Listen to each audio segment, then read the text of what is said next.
The following show is brought to you by the CANUCKLEHEADS Broadcasting Company, eh?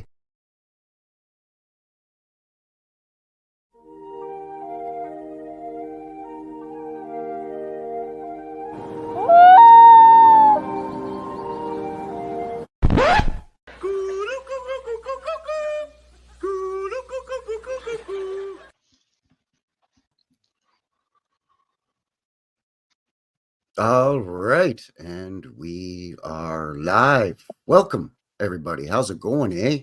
Welcome to another edition of the CANUCKLEHEADS Show, episode 12 here today. My name is Frankie, and I'm from the New West Reset channel. And I'm Chris over at Old World Exploration. And what are we looking at here today, buddy? Thunder Bay. Been there when I was 5. Thunder Bay. Yeah. Thunder Bay there, eh? A beauty. Ontario. Yeah, over in Ontario, up here in Canada land. So welcome, everybody. Thanks for joining us here for episode 12 of the show. After a little hiatus, I love the line that you put in your description under your video after taking the summer off to, what was it, paddle around and watch hockey? Hockey reruns in the summer, because there's no hockey in the summer, right? I'm watching the Canucks glory days. No, I'm just kidding. Watching the hockey reruns on the sports networks is while we're in our canoe fishing in the mountains here. That's right. In Western Canada land. So yeah, welcome everybody. Thanks for joining us. Appreciate all your support to both the channels, Old World Exploration, and of course myself, New West Reset. And if you haven't already, give a couple of fellas some thumbs ups and all that good stuff. Well, maybe a sub if you haven't already. Yeah, and we want to try to push Chris right up there before the holiday season. You were looking at reaching, what is it, 20,000 subscribers by the holiday season? 30. I'm at 24 right now. Oh, you're at 24. Sorry, 30. That's right. Yeah. I can barely keep up with you, buddy. You're doing great. That's awesome. I love hearing that. Thanks. Yeah. I love seeing the Canadian content getting pushed out. Although your channel focuses more on North America, but yeah, we're Canadians, eh? So it is what it is. I make it pretty clear that I'm coming from north of the border, and much of my work, right? Looking at it. If I do a video on the States, looking at it from the outside in kind of thing too. Right? Well, I think a lot of people find it interesting to get a Canadian perspective on stuff too, right? Like, hey, what do those Canadians up there think about what we're seeing over in, I don't know, the San Francisco World's Fair or whatever, right? Yeah, exactly.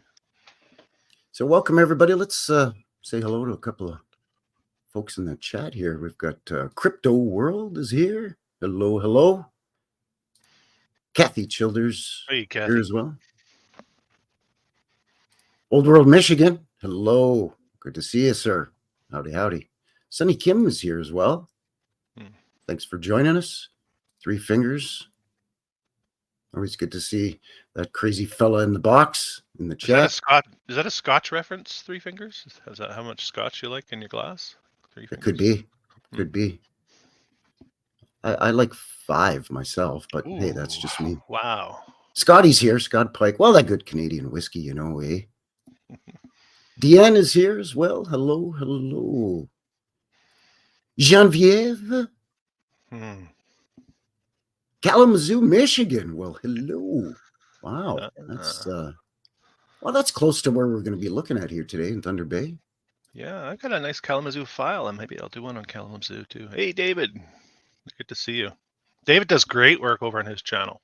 He's doing some cool boots on the ground over in, I believe, the western or eastern part of the states, Massachusetts area, and in and around there. Yeah. Oh, okay. Up and around the Great Lakes and New England sort of area. Very nice. Yeah, I give him a sub too, guys. World content, man. Philip's here, and Thomas as well. Hello. There he is. You see the background. See the background here today, and it's courtesy of Jabber Joe. So thank you. Yeah. Very creative guy. Title's here, everybody. Yeah, David says, yep, Massachusetts. There you go. So yeah, welcome everybody. Thanks for swinging in on this, well, for us, Sunday morning edition of the show here. September 22nd already, man. Yeah. Cold and Canadian wet here. Thanksgiving's coming up soon. That's right. That's right. Mid-October, that one is. Yeah. And then we get the Halloween, the spooky. You get a lot of kids coming to your door begging for candy on Halloween? No, we're in an area, not a lot of kids. We usually take our kids to the big chocolate bar area. Yes. People that hand out the full-size chocolate bars. Wow, But there's not. you can drive a couple of blocks away or whatever. Sure. Yeah, but there's not a lot exactly where we live, so we get out of here usually. Leave a bowl on the front porch. That's typical Canada. You can leave a bowl full of candy on the front porch and people are just going to help themselves, but they're not going to take the whole bowl. Just take one. Just take one. They'll take one, maybe. I'll take one. And sir, could I take one for my little brother? Yeah, sure. Yeah. Go ahead. No problem, eh? Yeah. So yeah, thanks for joining everybody here on the Sunday morning edition. Or good morning, or good afternoon, or good evening to you. And as Chris mentioned, Thunder Bay, Ontario, here today. Yeah, we've done. This is our 12th episode. You said we've covered quite a few areas in Canada. If you're just tuning in and you haven't seen a Knuckleheads before, definitely check out our backlog of episodes as well. There's a lot of content there. Yeah, this is episode 12. Technically, it's our 11th live because our first episode was pre-recorded because we had never really done a show before, and we wanted to make sure we were nervous Nellies. Yeah, and we didn't want to screw it up real bad. You got to get Jabaroo's comment on there. I'm just looking at the Skip Church. Yeah, you got. Yeah. I like that. Oh man. Well, now you're in the Church of Knucklehead now, eh? Yeah. Let us pray. Let us pray. Oh yeah. We will see some churches too, so maybe that covers. Oh yeah, we're gonna look at some wacky churches and a bunch of stuff as per usual. The format of the show here is we're gonna look at some of the shenanigans at the top half of the show here in terms of the official narrative. Got a couple of websites that I've bookmarked. Jabaroo Joe, speaking of whom, was kind enough to send some photos my way as well. So we're going to share some of those. Then we'll take a mid-show break and look at some old-timey video footage of in and around the Thunder Bay area. And then we come back and Chris is going to knock it out of the park with some fantastic old world photos. Yeah, I got a good package. I was surprised actually what I was able to find on Thunder Bay. Well, yeah, because I remember on our last episode, we were like, Thunder Bay, not sure if there's much there, really.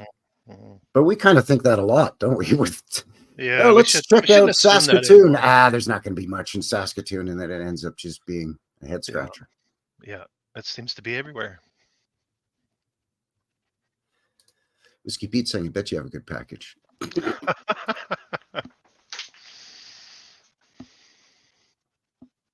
So what do you say we kick it off here by maybe just showing the folks on the Google Maps where we're looking at what neck of the woods we're going to be in here?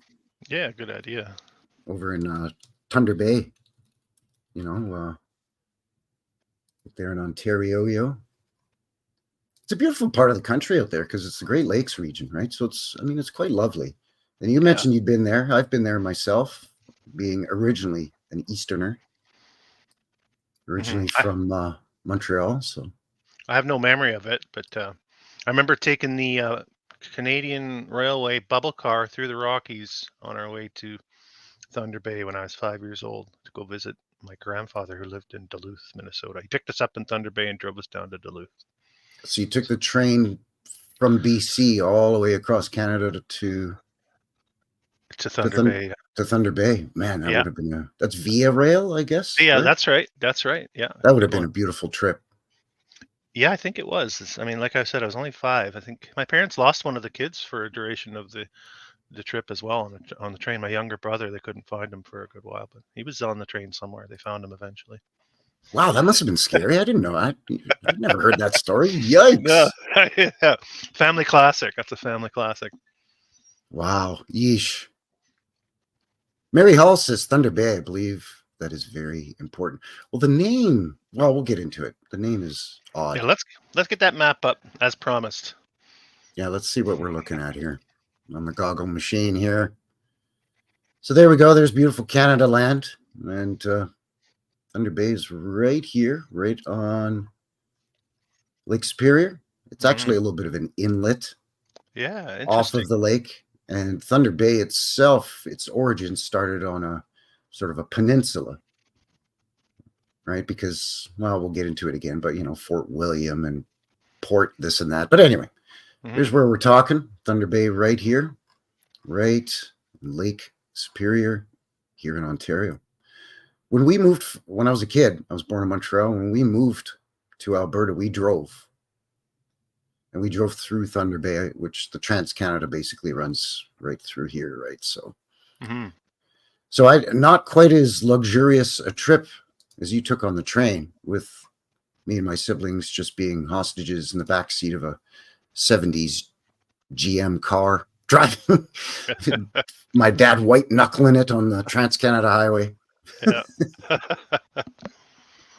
But it's a lovely part of the country there because, you have the boreal forest, and it's just sort of in the western edge of the Canadian Shield. So after you drive through all the mining where everything's been decimated in around Sudbury and so on, the nickel belt, you get back into the wooded areas and the Great Lakes, and it's quite lovely there. Tumultuous weather, though. Yeah. Which I guess lends credence to the name, supposedly. Anyway, we've got the official hullabaloo here from the Wikipedia. Let's see what they say about Thunder Bay. Let's see what's going on with that. Thunder Bay. It's a city. Oh, easy with the clicking there. There we go. Thunder Bay is a city and the seat of Thunder Bay District, Ontario, Canada. It's the most populous municipality in northwestern Ontario, and the second most populous after Greater Sudbury. Population is just over 108,000 in 2021. It's located on Lake Superior, and the metropolitan area of Thunder Bay is just over 123,000 Not people. very big, is it? Not a large. No, when they say, it's the biggest in that area, over 100 grand, it's not even by Canadian standards, not that big, really, to be honest with you, We're used to, hearing about, like Toronto, millions and millions of people. But, so the municipalities of Aller Pepunge, I'm Good luck. Here goes the butchering now. I'm going to butcher all these names.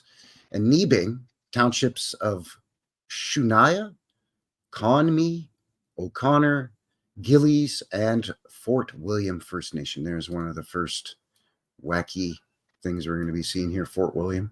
I've never even heard of any of these places. No. Township. That's the little township, a little hamlet, it looks like. Yeah, never even heard of these. All right, here we go. Now we're getting into the meat and taters here. European settlement in the region began in the late 17th century with the French fur trading outpost. Oh, of course. Alouette. Yes. Absolument, monsieur. Do you remember the Kids in the Hall comedy? This is Canadian comedy, guys. Kids in the Hall used to do a good sketch on the fur traders. I don't know if you remember there, Frankie. Oh, yeah. I used to watch that show all the time. They would sing. But that's the big narrative, though, right? Is Canada is built on the back of the fur trade, right? Most especially the beaver pelt. So it was a fur trading outpost on the banks of the Kaministiquia River. Again, butchering. Sorry, my Indigenous friends, our First Nations, Canadian Indians. I'm going to butcher a lot of this. I'm sorry. Unless it's Blackfoot or Mi'kmaq, I'm going to mispronounce it. It's just the way it is. High Plains Drifter. Oui, monsieur. Danny Archer, what is this channel about? This broadcast is Canadian content and looking into the old world and the history of a specific region. That's what this live is, the Knuckleheads, if you're wondering. Yeah, Chris and myself have YouTube channels, and we get together once in a while, put our Canadian Knuckleheads together and explore regions of our home country here. both of our channels are similar in the sense that we sort of explore the official narrative, poke holes in it. Yeah, we don't buy it. We don't buy the official narrative. Yeah. And myself, I do some boots on the ground. Chris does quite a bit as well, but Chris expands his area of exploration into North America and other parts of the world as well. Whereas I tend to stick more here in Canada land. But yeah, basically that's what our channels are about, is checking into hidden history, history that's been veiled, falsehoods that are pushed forward as the official narrative. And yeah, we like to put our heads together and kind of, tag team some of this stuff. We have a little fun with it. We like to have a little fun with it. Well, yeah, we got to have our goofy Canadian sense of humor, So this place grew into an important transportation hub, with its port forming an important link to the shipping of grain and other products from Western Canada through the Great Lakes and the St. Lawrence Seaway, of course. Forestry and manufacturing played important roles in the city's economy. They declined in recent years, but are replaced by knowledge economy based on medical research and education. Oh, knowledge economy. I see. Yeah, so they went from actual goods to just the service industry. And we all know that doesn't really do much. But anyway, Thunder Bay is the site of the Thunder Bay Regional Health. Yeah, okay. Yada, yada. Let's get into some of this. Before 1900, various Anishinaabe people. Anishinaabe, yes. And the Ojibwe, well, the Ojibwe everybody's heard of. We can say that. Are indigenous to Thunder Bay area. European settlement at Thunder Bay began with 2 French fur trading posts in 1683 and 1717. Now that's going back, yeah, like for Canadian history. Because, a lot of people, when they hear Canada, 1867, that's when Canada land was formed. But, we go back to the really early 1600s by the, the official story.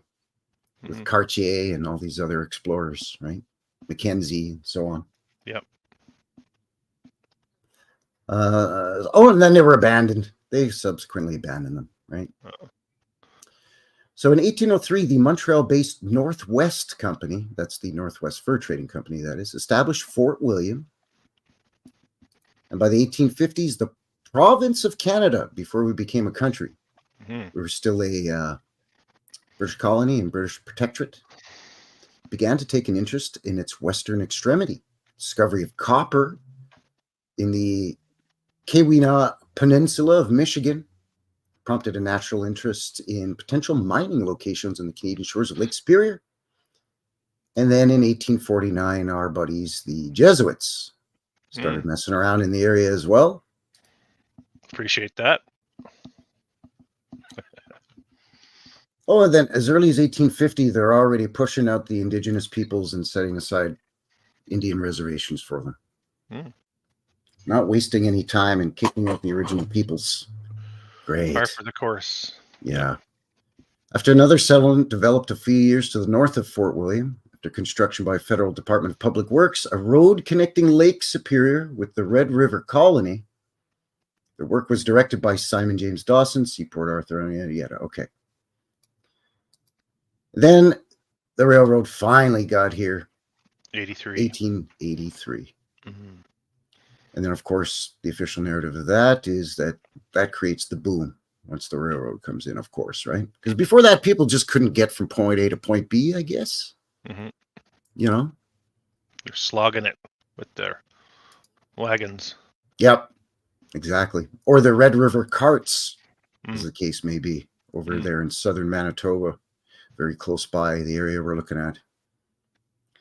So the CPR, the Canadian Pacific Railroad, in collaboration with the Hudson's Bay Company, again, that's the Hudson's Bay Fur Trading Company, they preferred East Fort William for whatever reason, where the fur trading posts were, and they were provoked by a prolonged tax dispute with Port Arthur and its seizure of locomotive in 1889.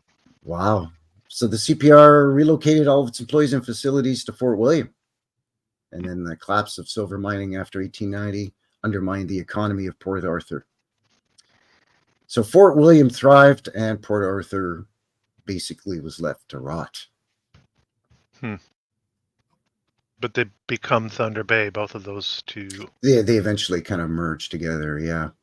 In the area of Sir Wilfrid Laurier, Thunder Bay began a period of extraordinary growth based on improved access to markets via the Transcontinental Railway. There you go. Development of the Western wheat boom. CPR double-tracked its Winnipeg to Thunder Bay line. The Canadian Northern Railway established facilities at Port Arthur. The Grand Trunk Pacific Rail. There's a lot of railroad running through there. Yep. It basically echoes what we see in sort of below the border in the U.S. in this sort of area as well.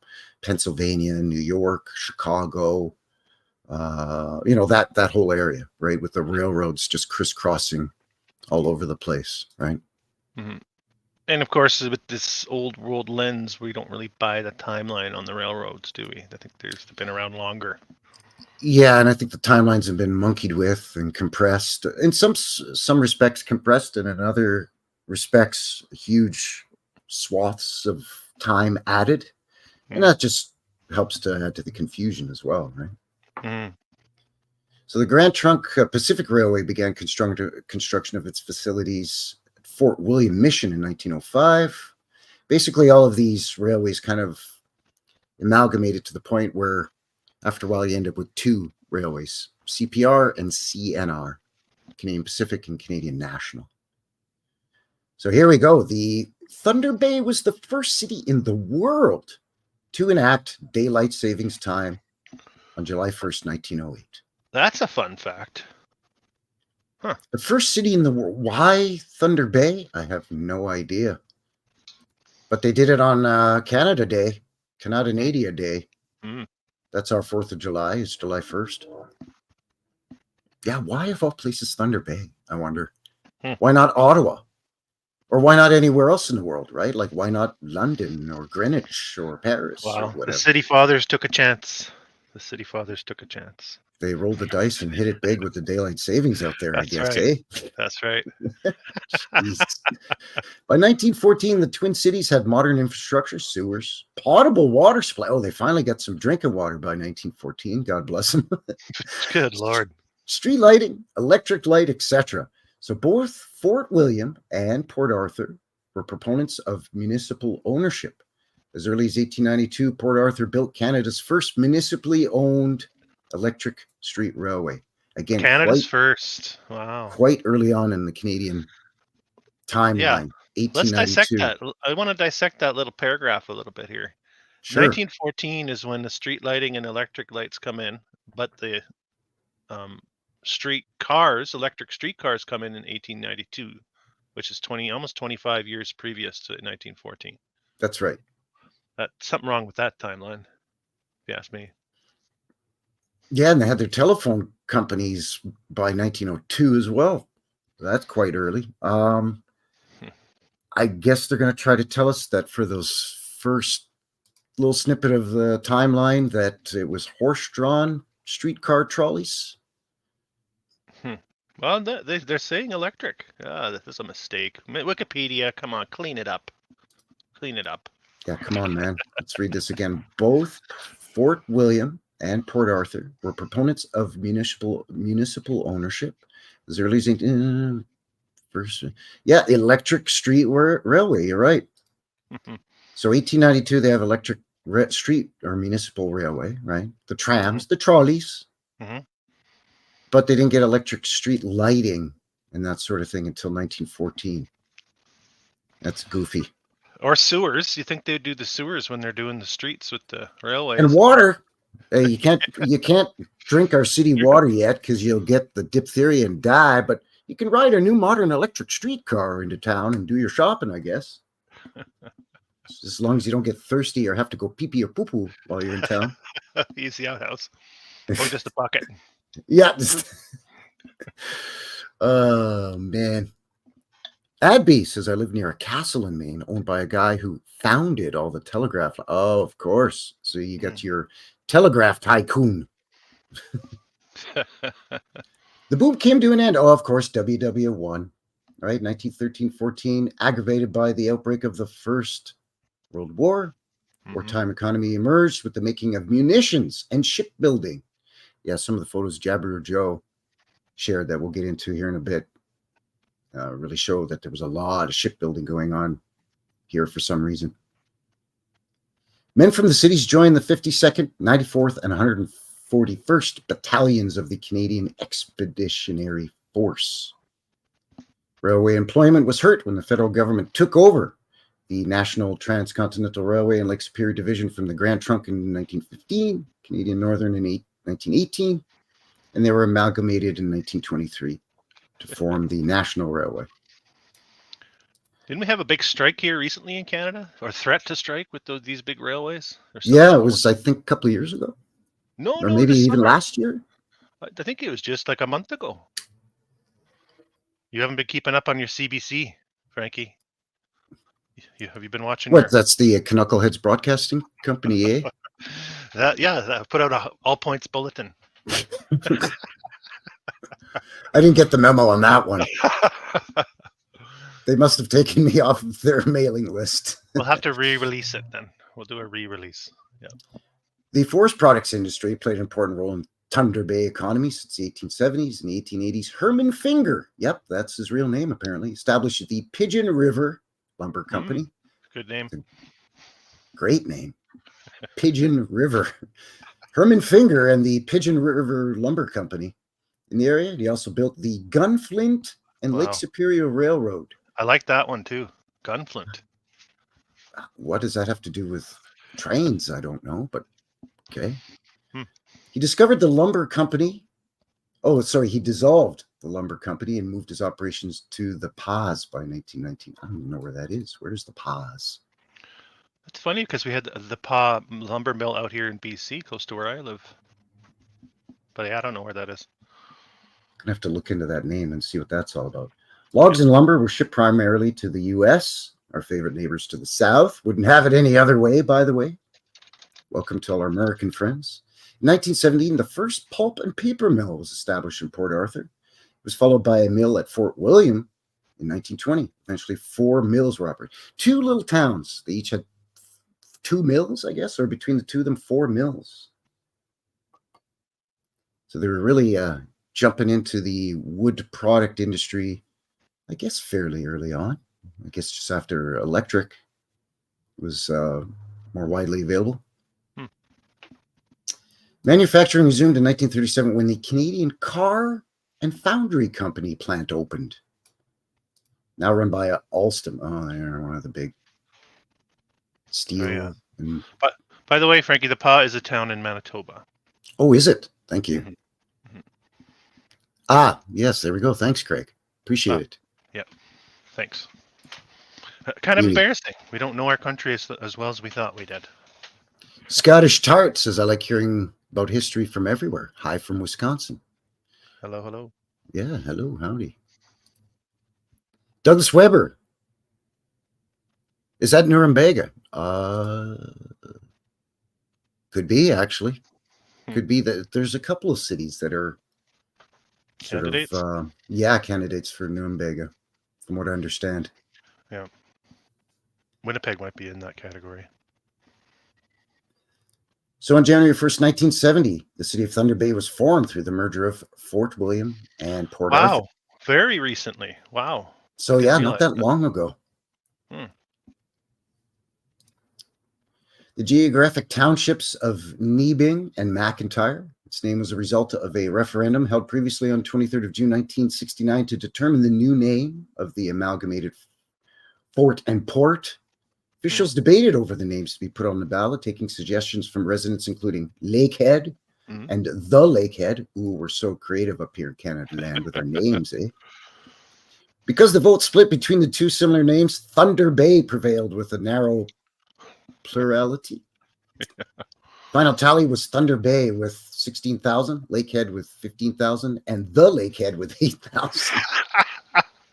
You think the Lakehead folks could have gotten together and overtaken Thunder Bay? Yeah, you think the two would get together. If we just dropped the, we would have this thing here. No, they could not see eye to eye on that. They could not.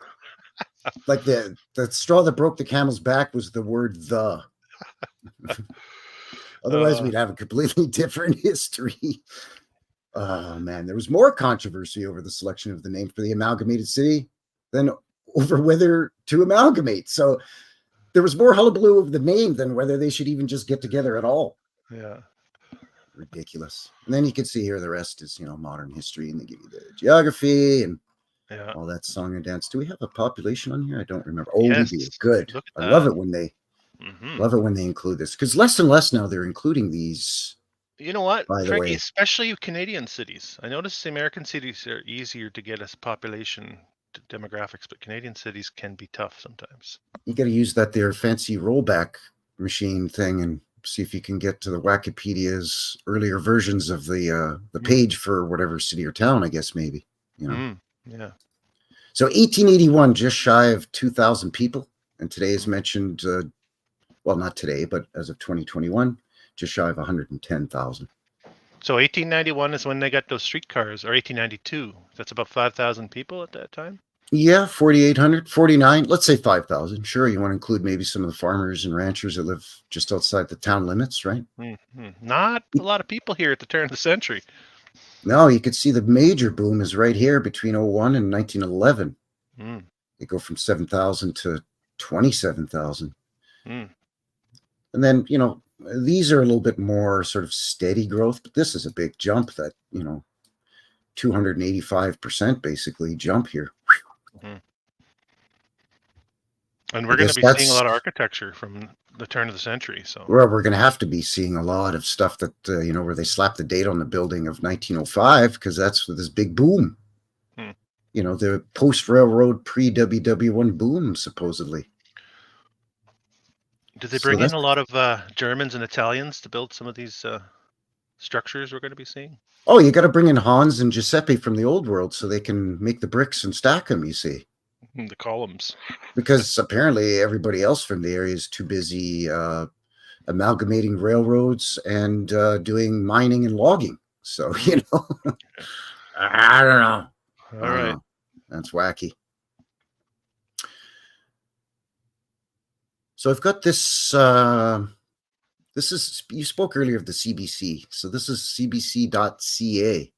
This is an online article that I found where people could submit nominations for the 7 Wonders of Canada. And I'd never heard of this. You got the 8 Wonders of the World or whatever, 9 Wonders of the Ancient World or what have you, right? Well, now they're trying to kick off this whole 7 Wonders of Canada thing. And one of them is right there in Thunder Bay there, buddy. So let's have a look at this here and see what this is saying here. Again, links in the description for this. This is cbc.ca/7 Wonders / the Sleeping Giant. Now, I know in both of our channels, respectively, but obviously in many, many other channels in this line of research, there's a lot of discussion regarding Indigenous First Nations, American Indians, as they're known south of the border, and the sort of the cultural association with giants. Right, we hear a lot of stories through their oral traditions and through their songs and through a lot of their artwork of Indigenous peoples having to go to battle or go to war against giants. And it's not just, out in your neck of the woods in BC or here in Alberta where, formerly old world maps were blank and it just said parts unknown and here be giants. But in the eastern part of Canada land here too, around the Great Lakes, apparently lots going on with Indigenous peoples and giants. So this is the Sleeping Giant in Ontario, the Sibley Peninsula, or the Sleeping Giant, as it's known in Thunder Bay, is a natural rock peninsula in the shape of a giant sleeping person. The rock juts into Lake Superior and forms Thunder Bay. There are many stories around this landmark. One Ojibwe legend identifies the giant as Nana Bijou, who turned to stone when the secret location of a rich silver mine, now known as Silver Islet, was disclosed to the white man. Way to go. Somebody from their tribe snuck out of the teepee and went and whispered in the paleface's ear, "Psst, hey buddy, got some silver over here, eh?" And that just ruined it for everybody. Yeah, devastating. LBO says, "Hey guys, happy Saturday from Texas. Don't mess with Texas." Nope. So I thought that was kind of interesting. And That again, is once the interesting. description, they kind of expand on it a little more. We don't have to go too much into it, but there is sort of an audio thing that you can click on and listen to as well of, again, sort of historical significance of why this has been nominated. So I guess I see a person. I don't know if this is maybe like their head, their chin, their neck. Here, like their neck, their chin, maybe the profile of the face, and then the body, and then their legs here, maybe. And he's lying on his back. And this could maybe be what they're saying is a indigenous or quote unquote Indian headdress, maybe. I'm not sure. Okay. But it is quite huge. You can see it looming there in the background as it jets out into the lake. So it's quite lovely. I do have a few photos of the surrounding area too, and I think that might be close-ups of that might be in there as well. Great. That's good. What else have I got here real quick? Oh, I'm sure you've got some photos of this, but I kind of wanted to quickly touch on it because I just found it to be strange. And on this website, I think it's a blog actually, but anyway, it's from historicplaces.ca, Canadian Historic Places. They share a photo from 1909, and then by comparison, a photo from basically 80 years later, 1988. And you could see the ground level difference between the two photos. Let me just pull it up here so you can see. And this is the Thunder Bay Tourist Pagoda, which is now a National Historic Site here in Canada. Now, if you've got this, I don't want to take the wind out of your sails. No, I don't. You do your thing. Yeah. So this is it right here. This is the pagoda that has now been turned into a tourist center, but it looks like it's fallen under disrepair and disuse or misuse by now. It doesn't even look like looks like it's all fenced off now. But you could see here in the older photo from 1909, and there's a horse and cart here on the dirt road, right? And you can see that the ground level comes right up to this sort of wraparound veranda. So you could basically just walk right up and walk right into it. But here in the 1988 photo below, you've got to go up 1, 2, 3, 4, 5, 6, 7, 8, 9. Looks like 9 or 10 stairs to get into it. And looking very unusual with the curved angles and the pitch on this roof. And then, of course, the cupola on top. But sort of an angled dome to it as well. It's not just a sort of a regular dome. It's nice looking. I think it's octagonal as well. And it's kind of hard to see from this picture, but just a lot of difficult, complicated angles. And you and I have talked about that a lot, right? Yeah. Where, why, especially in this early time frame, in such a small town, would you devote all that extra time, labor, materials, and cost into whatever this even was supposed to have been prior to it being turned into a tourist? You're right. Good point. The first photo, there's no path leading up to it or anything. It's just sort of sitting there. Yeah, it's just sitting there. And it's not raised up above the ground like it is in the modern photo. Yeah. Now, we always hear in, modern terms, oh, well, they raised the streets. And by the time they put underground sewage and water and electric and telephone and whatever over the years, right? And internet, fiber optics, and yada. The street level has to be raised up to accommodate covering over all of this sewage and so on. But here it's kind of the opposite. The street prior to all of that infrastructure is higher than the modern street. Which is right by the water too, which is interesting. Yeah. Hey, Kairos. Yeah, we got a big shot in the channel. Hello, Kairos. Good to see you. So yeah, you're right. Like here's, your ports, your piers and so on. The water is, what would you say, 50, 60 yards away? Yeah, if that. So potentially some flooding Hmm. may have caused this, and maybe it's been negated or mitigated in some point in modern times. But it's still, this just bothers me as to why is in the older picture, is it at ground level and now it's above ground? I find that industrial aspect of Lake Superior area really interesting. The massive docks and ports they had there. Yeah, ports, piers, docks, and again, the artificially constructed shoreline, Yes. uh, hundreds of kilometers or hundreds of miles, either Yeah. way, right? Yeah. John Levi's pointed that out quite a bit in his videos. It's good to remember that. Yeah. Yes, a perfect term. Thank you, Scottish Tart, saying a bell-shaped dome. Yes, Mm-hmm. exactamundo. Mighty Morphin, where did they dump the dirt? Yeah, well, like, where did the dirt go, right? Mm.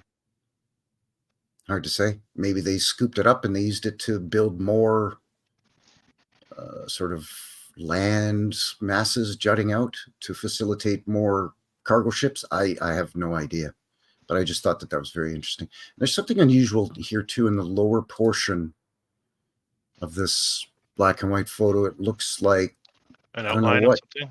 Yeah. There's sort of some geometric shapes Yeah. here, though. You're right. And again, I can't zoom in on this, but I just thought that was very interesting. Oh, and get your daily news here, right here, too, buddy. Yeah. So That's there all you you need go. to know. Maybe they're going to tell you what was happening with this thing. I don't know. Yeah. And the last thing I kind of wanted to cover here before I jump into the photos that Jabber Joe was kind enough to send is, have you heard of King's Park? No. There in Thunder Bay. No. Well, technically, before it became Thunder Bay, it was King's Park in Port Arthur. I had never heard of it either, but apparently this thing was an oasis of gardening and landscaping and old world estate homes, basically stone castle residences. That is just completely dumbfounding. So I found this website. This is alexinspired.com. So I guess it's a blog. So props to Alex Inspired for this one. But yeah, this is King's Park. Joseph G. King was a prominent Port Arthur citizen and businessman, aren't they always? He was known for his grain elevators and the innovative way that he handled poor, wet, and soiled grain so it can be sold and used efficiently. Great. This guy's figured out a way to monkey around with... He's selling the junk. Yeah, with rotten grain. Let's take this soiled meaning dirty. And you don't want your grain to get wet. We all know it rots.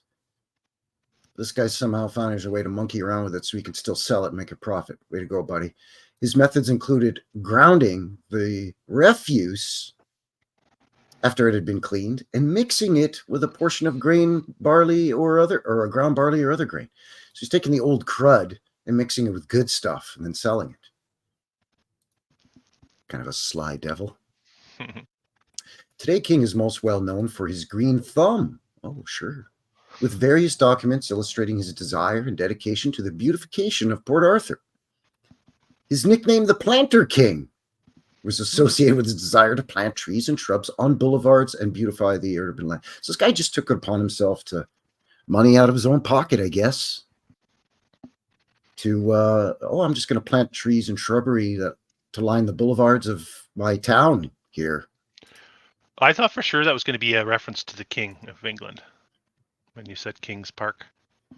Well, that's what you would think, especially here in Canada, right? We're so closely tied to the UK, being a former Commonwealth, Canada being a former member of the Commonwealth, so on and so forth. And we still have close ties to the Crown. I mean, the Crown Corporation, right? Public land in Canada is known as Crown land.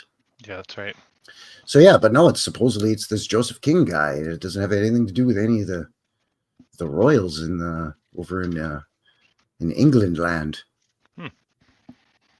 So on February 1st, 1894, Joseph King was elected chairman of the Port Arthur Board of Park Commissioners. Well, I guess they would look, I planted all these trees. The least you could do is make me commissioner. Oh, okay.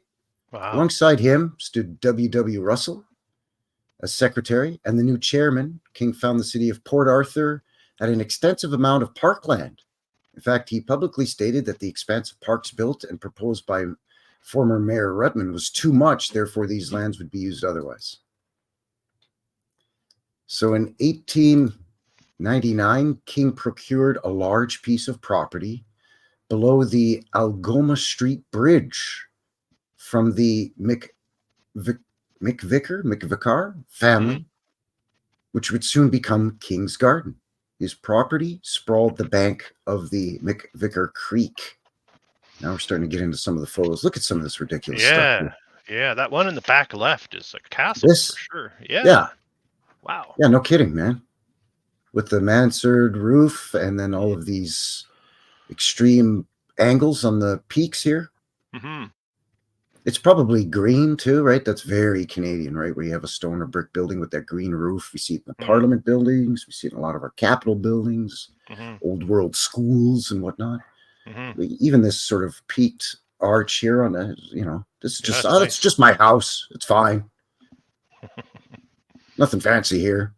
Here he constructed bridges, pavilions, pergolas, with creeping vines, manicured lawns. This land became a beautifully owned private park for King and his family.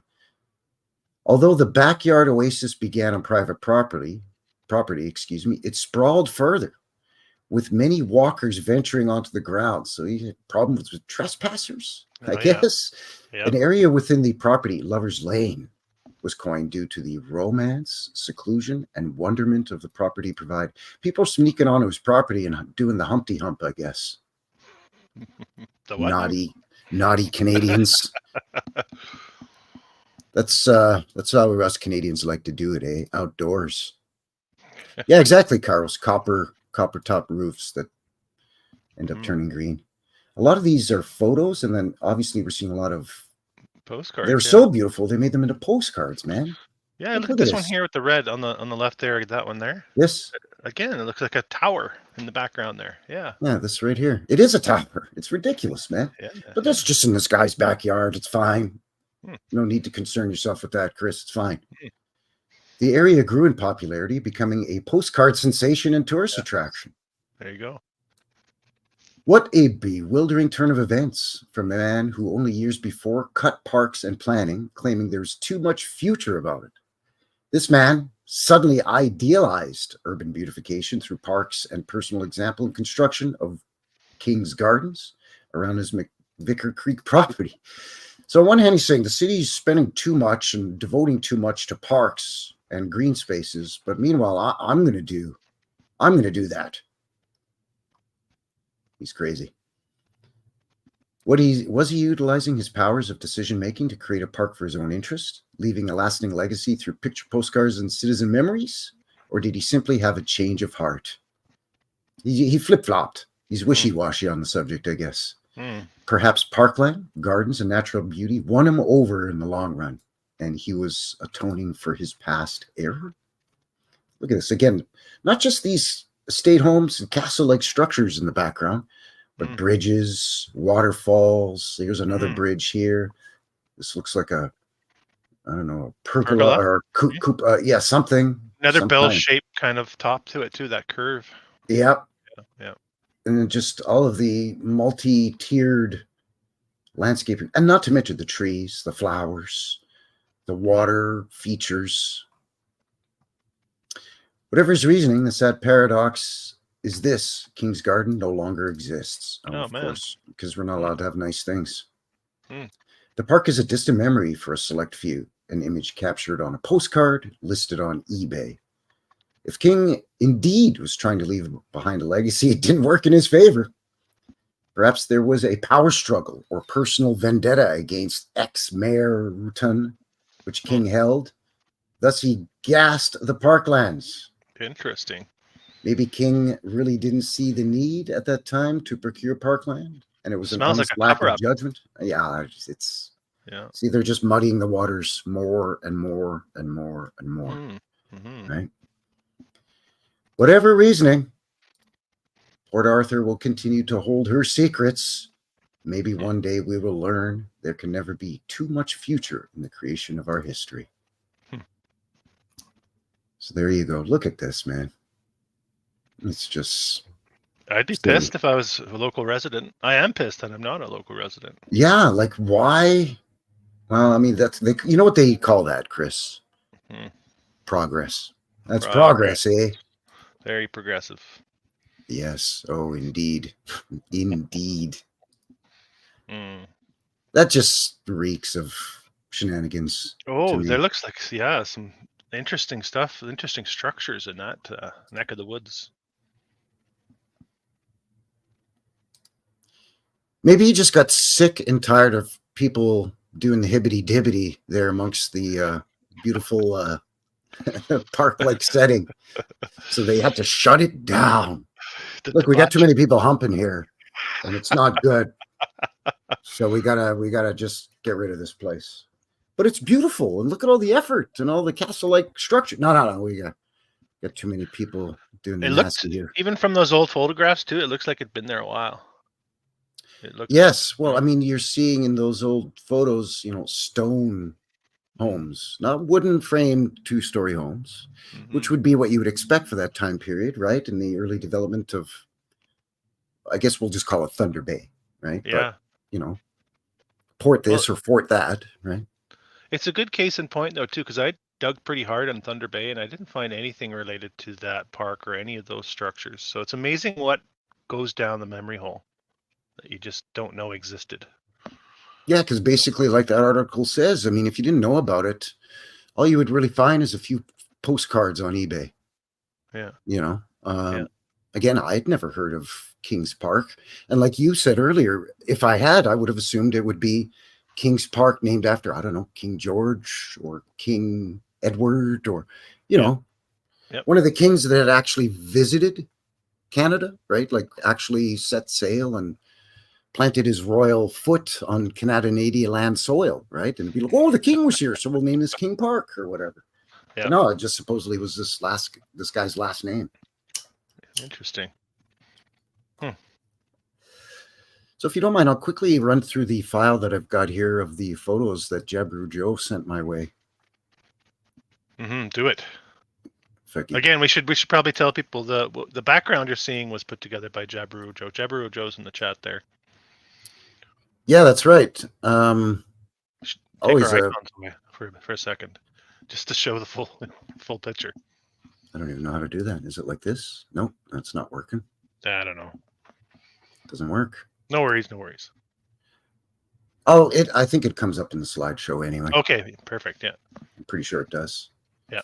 So he sent me some awesome pictures, and they're labeled fairly well, so we can kind of tell what's what. Because oftentimes, whoever labels the photo, we're kind of at their whim of whatever, however they labeled it before they uploaded it into the interwebs, right? But this kind of looks a little more closely at what we touched on with the shipbuilding during WW1, you see. Because, Canada has to, England gets involved, so of course we get dragged into it. Canada, Australia, New Zealand, Newfoundland at the time, which hadn't joined Canadian Confederation yet. Then of course India and many of the other British protectorates. We're here to protect you, but we're going to drag you into a war. Oh, thanks. Thanks, England. Appreciate it. But this is a sunken freighter that sunk in 1907. And this is a beautiful photo. Obviously a modern photo, but it sunk in 1907. Look at the size of the propeller and the rudder on this thing. I mean, she's in rough shape. It's been there for, 120 years, give or take, let's say. But Lake Superior, quite clear, clean waters. It's not muddy, kind of murky. So that's a beautiful shot of that. Yeah.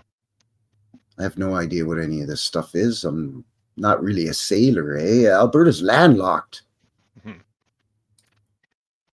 Oh, yeah. Of course, there you go. Canadian Pacific Railway. This is the celebration of the final, sort of the opening of the final stage of the railway as it came into Port Arthur. The choo-choo train. Look at how they decorate that thing. It's beautiful. But I It love is. these old things, man. That's a Yep. great shot.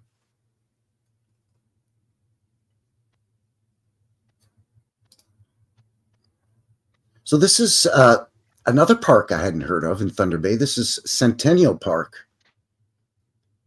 So I'm assuming it would have been founded in 1967 to celebrate the 100th year of Canada, right? 1867, 1967. Mm-hmm. Centennial Park, I'm guessing.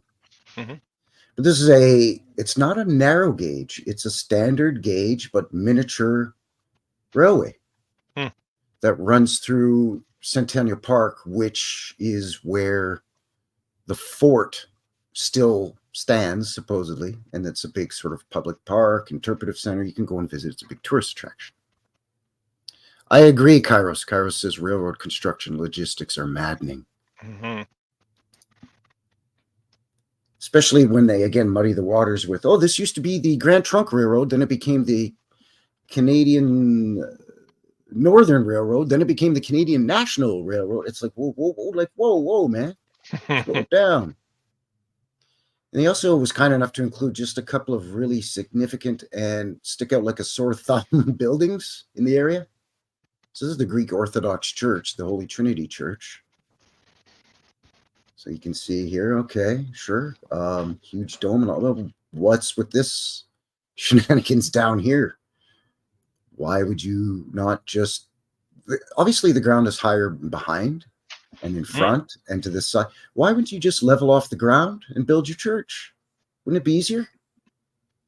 I mean, Chris, you have way more experience in construction than I do. I only have about 5 years construction, residential construction as basically a site laborer.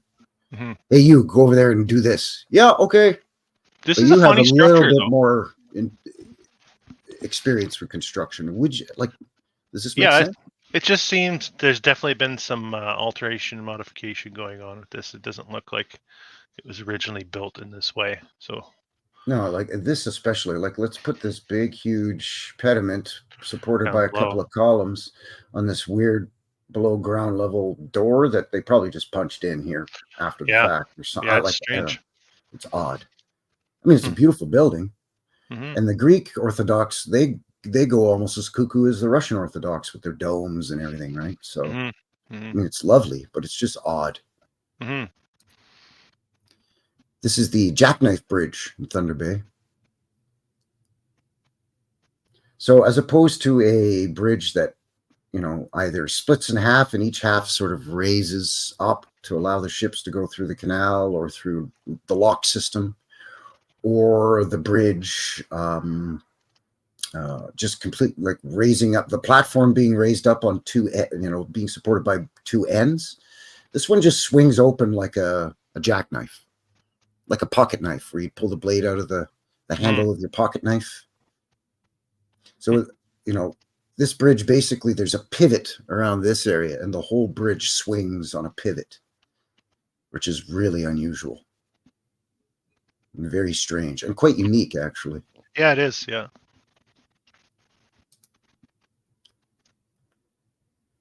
Get a nice shot of plaque here. A small fort was established near here. That's not vague at all. In 1717 by a French officer, Zachary Rubitel de la Nuit. It didn't sound French until they added the de la Nuit. That's true. Now it sounds French. Yeah. The first of a projected series of bases en route to the Western Sea.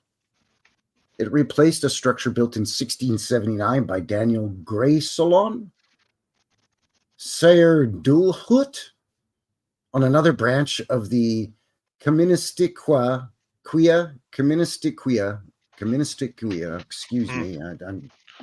The more I try, the more I fail. River Delta. It served as a trading post and a base of operations from 1727 to 1743 for Pierre Gaultier de la Vérendrye, Yeah, the there's a famous explorer that no one's heard of. yeah. I've never heard of him, and I'm partially French Canadian. But anyway, following the conquest of New France, in other words, Quebec, in 1760, this fort was abandoned. A later fort built a short distance downriver from the Northwest Company was renamed Fort William in 1807. It became the nucleus of the city. Yeah. So like 3 forts within, between 1679 and 1807. And the Northwest Company, again, it's Northwest Fur Trading Company.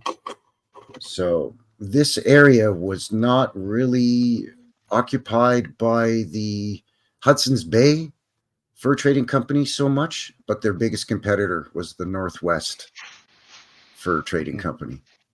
And you wonder if, when you get to the top of those, if they're working in league with each other anyway, or if they Well, really are. eventually they did merge. Yeah. Right. They were actually forced to merge. Yeah. But the Hudson's Bay Fur Trading Company was granted an exclusive monopoly for fur trading for, I think, 200 years on anything that fed the Hudson's Bay. So basically the entire drain basin, which is hundreds of thousands of square miles. Yeah, we have Hudson's Bay out here in northern BC. That's all our narrative out here is HBC. Yeah, it's now basically a chain of department stores, but apparently it's the world's oldest continuously operated company. That's supposedly. Right. Yeah, that's what they say anyway. Hey, Morgan. Morgan's here. Isabella Live 2.0. Good to see you. What else we got here? Oh, yeah. This, again. What? This isn't Thunder Bay? This is in former Fort William. So, yeah, this is their Collegiate Institute. Wow, I missed that one. So, in other words, here in Canada, when we say collegiate, it's basically American private school, like high school. So when we say it's a collegiate school, it's a private high school as opposed to public school. But this thing's a beauty. Yeah. I mean, aside from the redneck skylights with all these glass blocks thrown in here, which are ugly. Oh, after the fact, for sure. But I mean, all of this silliness around here and, all of this, I mean, it's a bit of a shoddy photo, but you get the idea. You wonder if domes have been removed off the corners there too. Yeah, it could be. It could be that there would have been maybe a dome on each of the 4 corners and maybe even one in the middle, right? We see that very often, and then they're removed. Yeah. I missed that one. Wow.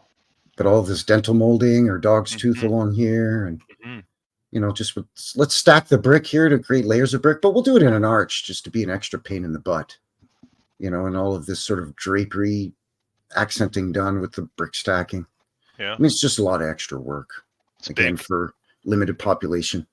Very large building. A lot of columns. A lot of useless columns. You don't need columns there structurally. Yeah, this isn't supporting this at all. I mean, you could completely remove these and it's not like, oh, that's going to cave in. Look out, buddy. Don't do that. Yeah. Like, it'll be fine.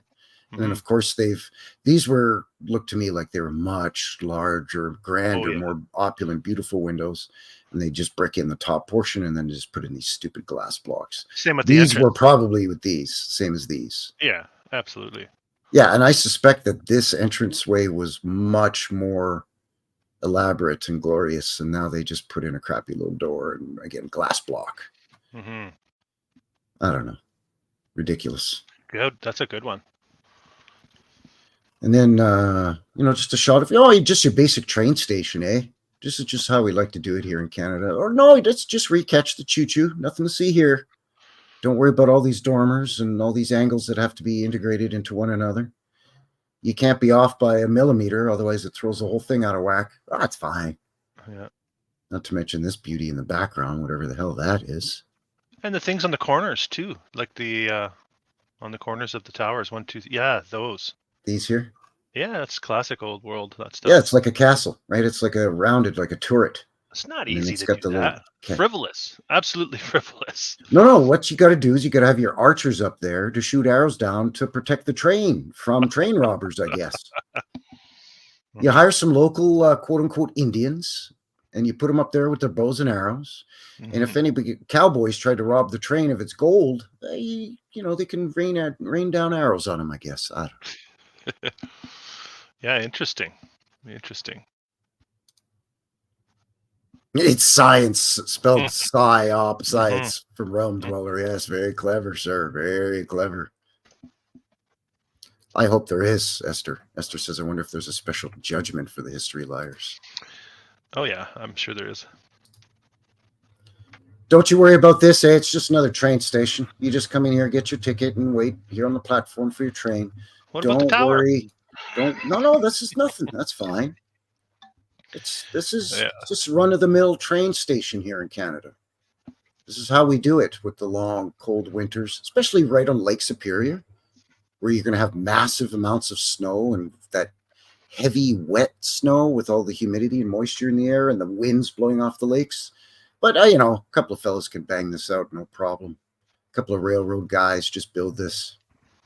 Easy peasy, Yeah, we'll just put a portal in there for no reason at all. And again, all of this. Looks so solid too. It looks so solid.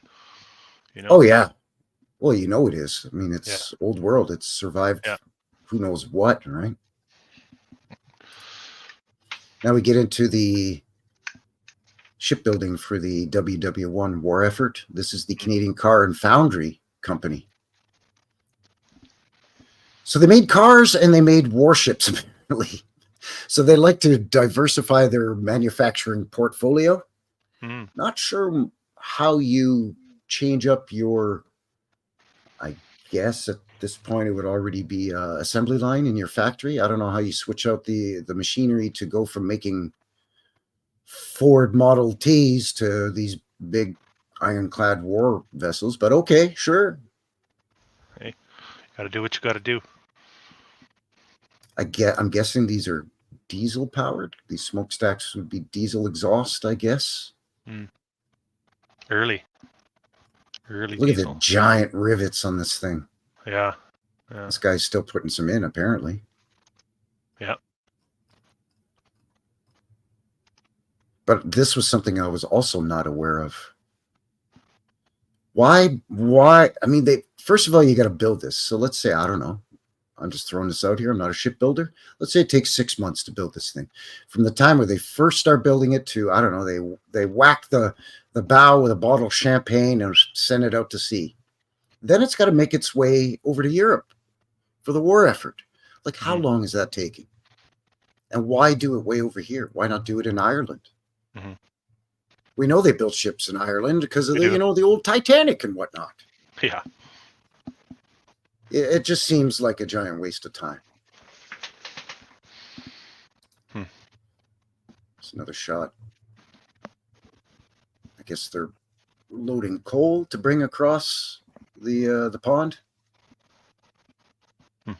Again, it just seems like they've got just giant piles of coal, and we're just going to move all this coal onto this pier and then just load it into these ships, and off to England it goes.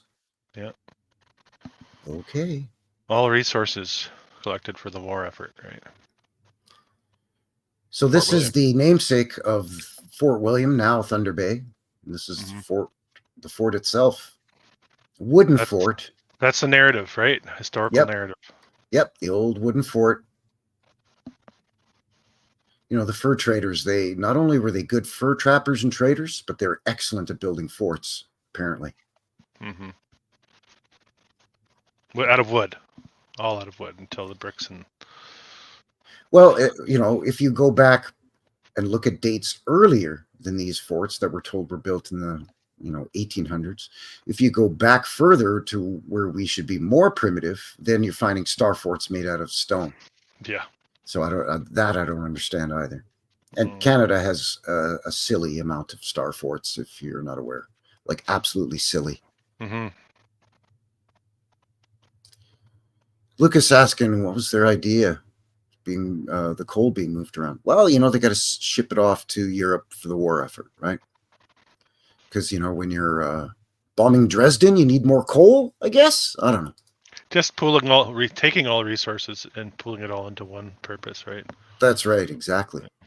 Cinnamon's here, new sub here, listening Hey, from welcome. work. Hi from Alberta. Well, look at that, a neighbor from Purdy, Alberta. Howdy, neighbor. Welcome. Thanks for joining. Appreciate it. So here it is today. Here's your interpretive center, so you can march in and you can, I don't know, pay an admission or maybe make a donation.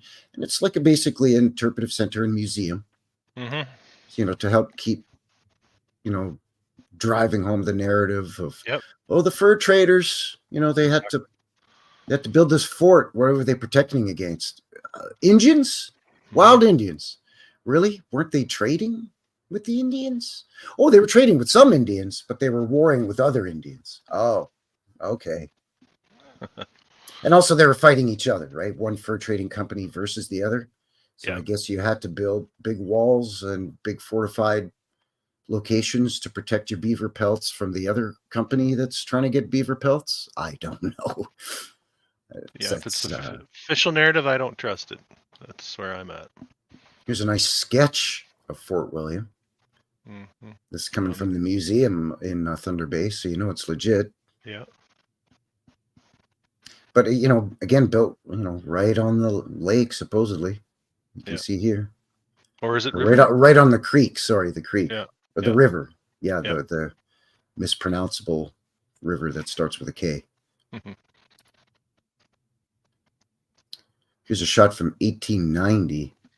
Now this is, they're saying Fort William, but not the fort now. This is the town named after the fort.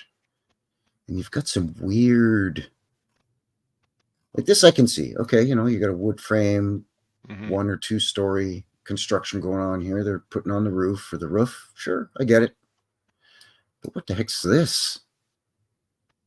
This looks weird. Something looks like a grain. Giant cube. And there's guys here working on it, supposedly. They also make it look like nothing else is there. You get a lot. They kind of make it look like, this is just the, the very beginnings of the town.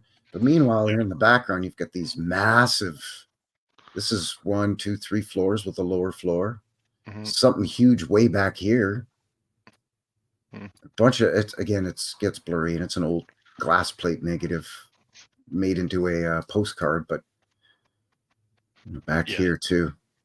So these photographers are clever, right? They know where to stand to take a photo to help to push the narrative that, we'll post this with our Chamber of Commerce and come into our new booming town or city, and you could open a business here and be successful. You can get you can hit the ground running as the town is just starting its boom period. There.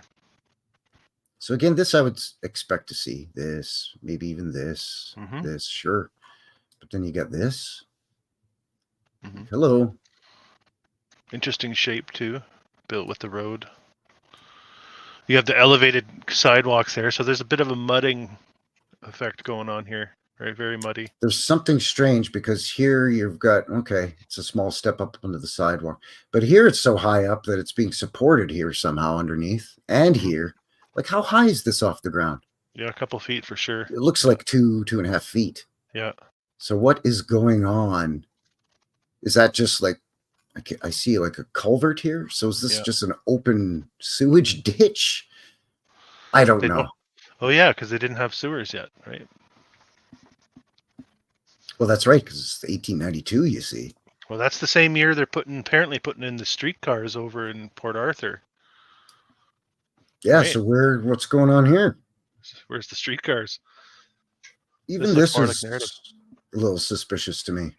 Yeah, just the emptiness of it looks like narrative to me. The clear cut, like you got a big clear cut in behind there, but no development, and they're trying to imply that development hasn't happened really yet. Right. Unless you look way back here and you're like, what are these big giant structures that are so big you can see them through these, 60-foot tall trees? These to me look like they're as large as this.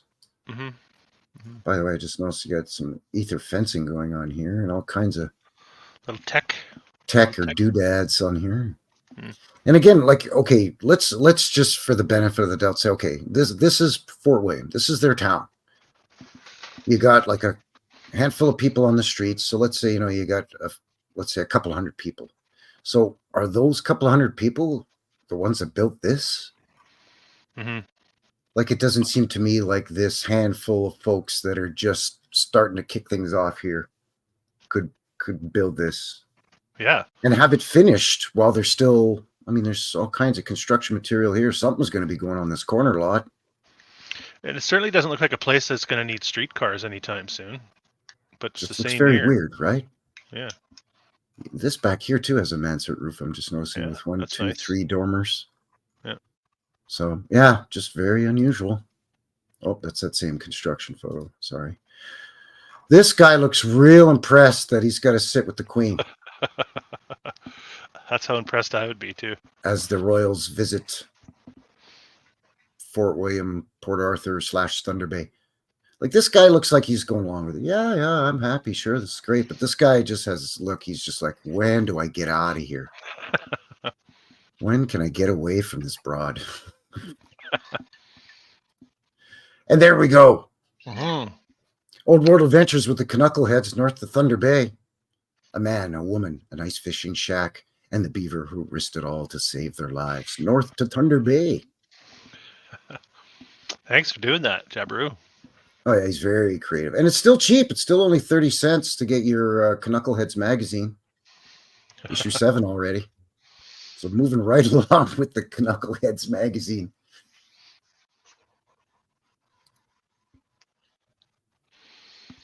So thanks to Jabberoo Joe for sending that file of those photos. I found that very interesting because, again, depending on the perspective of the photographer, it's almost like they were about to take a photo and somebody said, whoa, point your camera a little more that way, bud. We don't want people to see, Yeah, it's a bit suspicious, a bit bleak. We want people to think that this town is just springing up and they can get in on the ground floor. We don't want people to think that it's already been established, and if they come in here, they're going to have a tough go of it. No, we want to put forth the narrative that come into our little boom town. The railroad's going to be coming in, and everything's going to be hunky-dory to, I don't know, open your mercantile business or whatever the case may be, right? So, so what are we looking at here time-wise? Oh, we're just over an hour. Yeah. 100 people watching between the two channels. So thank you very much, everybody. Appreciate it. If you haven't already, maybe give a couple of fellas a like. Make sure you subscribe to both of our channels. And make sure you still subscribe because, the usual YouTube shenanigans. So what do you say we take a quick little mid-show break? What do you think? Yep, for sure. I've got some lovely footage to share with everybody. It's about just shy of 3 minutes long. And it's footage taken by a filmographer. And it's of Port Arthur in 1939. So it's basically a boat going around the shoreline. And the guy's pointing his video camera, or his film camera, I should say, at all of these beautiful old world estate homes, much like what we're seeing in those photos and postcards of Kings Park. Very similar type of homes, but a little bit more grandiose, shall we say.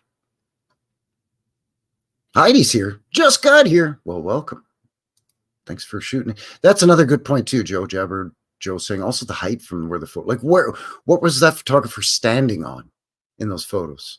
Was he in a hot air balloon?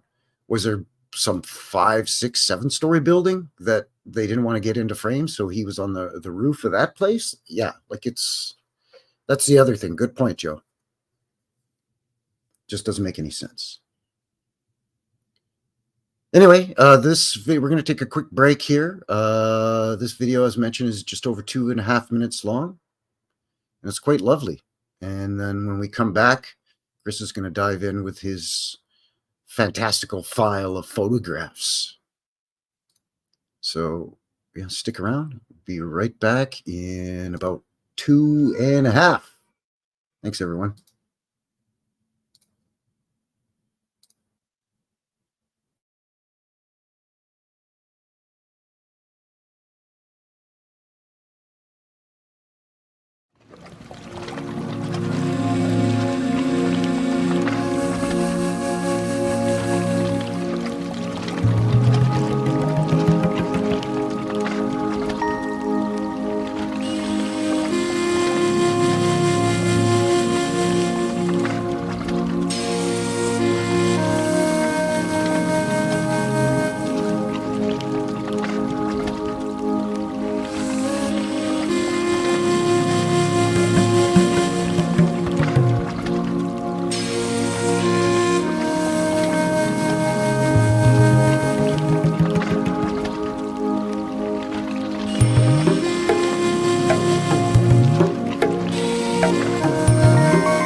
All right.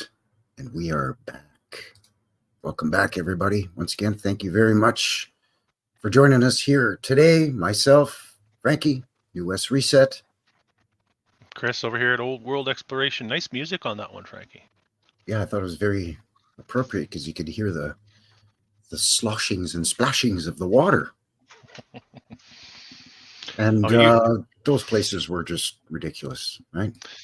Yeah. I think you're gonna. What I found is ridiculous too. I was very surprised with Thunder Bay. You're gonna be surprised too. I think. Oh, I'm sure I will be. I'm sure I will be. So yeah, thanks everybody for joining us here for episode 12 of the Knuckleheads show here on this Sunday, September the 22nd already. Just after 12 noon here, 12:30 actually, my time. And what are you, 11:30 over there, Chris? Yeah, 11:30. Yeah, still in the AM, just barely. Sun's poking out now after heavy rain this morning. Yeah, I sent that your way because we had that here the other day, and I figured you could use some, so I just sent it out your way there, eh? Yeah, we always use a little bit of water, that's for sure. Well, you, as well as me, and meaning British Columbia and Alberta, again this summer, wildfires and forest fires. So, Mm-hmm. We're through it now. We're into the fall. Yeah. So now we're out of the woods, the fiery woods, until next June and July. Mm-hmm. Anyway, thanks for joining, everybody. Really, really appreciate all your support. Thanks for taking time out of your Sunday morning or whatever the case may be to join us here for this old world exploration into Thunder Bay. So top half of the show, we looked at the shenanigans of the narrative, and we had a look at a couple of websites and blogs, so on, that I bookmarked, and those will be in the description. And again, links for everything below for how you could reach Chris on his channel, me on my channel. And now Chris is going to come with the goods. This is the cherry on top. This is the gravy on the mashed potatoes. I don't know. I think you'll be surprised. Yeah. Ola from the Salish Sea on the Sunshine Coast. From Ms. Rex Murphy. Hello. I see. Bradley's here as well. Scott and Kairos is here. Nance is joining us as well. And Kathy and High Plains Drifter. Cinnamon, our new friend. Mm-hmm. There's the man himself, Jabberoo Joe. Morgan's here. Covenant. Oh man. Covenantrumnant. There's some more butchering for you. Sorry, but welcome. one of the best names online, Officer Donut. Yeah, Is here. that's a good one. Our friend Officer Donut. Thank you, everybody, for joining. Really appreciate it, and great to see all of you here. We have Patricia from Brazil there too. Wow. Hola. From Brazil. Brazil. That's where they do the jiu-jitsu, you see, is in the Brazil, you see. Speak Portuguese, I believe. They do. They do. It's weird, right? That's the only country in South America, basically, where they speak Portuguese. It's the only former Portuguese colony. Everything else is Spanish. Mm-hmm. It is interesting. I mean, it didn't leak over cross borders anywhere or anything, you know? I mean, I'm sure there's some folks that speak both or whatever, but I always found that to be very, very interesting. Brazil is a fascinating place as well, of course, if you do this type of exploration. Yeah, definitely. All right, I can't take it anymore. The suspension's killing me. What do you got for us here, bud? Well, share screen. There we are. Well, I'm starting again with the Wikipedia because I want to hammer this home with people with the low population numbers at the turn of the century here. Let's keep this in mind as we move forward. We've got 7,000 in 1900. Population apparently quadruples in 10 years, from 1900 to 1910. And this is where you're going to see most of these buildings they'll tell us have gone up at that time period. But is not between 1901 and 1911. Quadruples in size apparently, and then you're going to see all this architecture coming out of that era. Well, I guess they have to bring in all these people to build it, all this stuff, supposedly, I guess. I don't know. Yeah. Hey, the railroad's here. How convenient. Now we can bring folks in to build all this stuff. Right? Yeah. Come on, man. Yeah, you have a couple olders here and here in the foreground, and you have a couple of the new flat top, shorter, crappy looking new worlders. That's just giving you a bit of and showing the age on these two as well in comparison with what's going on back here. You know, I love photos like that, right? A modern photo where you see the old world structures kind of nestled in amongst all the glass and concrete cubes. They have a different texture, different feeling. They have different, feeling, vibe. I don't know. I tend to, when I'm doing my boots on the ground and I'm looking at old world structures like that, I tend to feel more at peace and more, what's the word I'm looking for? Sort of creatively and mentally stimulated. Sure, yeah, absolutely. When you look at a modern building, you're just like, man, whatevs. They don't inspire, that's for sure. You're going to see a lot of postcards here. A lot of these were very difficult. There's no duplicates. If you see the postcard, it's likely because I could find no photos. So it's weird how the postcard remains available to find, but the photo that the postcard would be derived from no longer exists. I've always found that to be odd too. Or at least no longer exists online in any way that we can find it. Whatever that means, right? But it's like either they haven't been uploaded online or whoever has them doesn't want to upload them online. Yeah, I mean, I suppose that's possible, right? They could be in somebody's private collection or whatever. I don't want to assume, right? So yeah. We saw this one earlier, so I'll keep moving. We'll get to the newer ones. Here's a little shot of the Bay Area. And we have the northern, 1884. This one was built. What is that, a hotel? I would suggest, a hotel. You've got lower, look at all this too. Got a bit of a slope. We've got some lower arches going on here. Right on the waterfront. Why would you build low levels right on the waterfront? There's the water right there. Away, there's sailboats. Yeah. This looks like junk here too. All the barges and then you have this banger. You could see the detail coming off the eaves here. Yeah. 1884. Let me just double check again. So a couple thousand people living there, but they had this hotel. Okay. I guess folks are just flocking to this port city for some reason for vacation, so you got to give them a hotel. I don't know. Yeah, there's that mansard roof. That might be the one that I saw earlier as well. Pacific Hotel back here. Oh yeah, way in the background. Right. Okay. Yeah.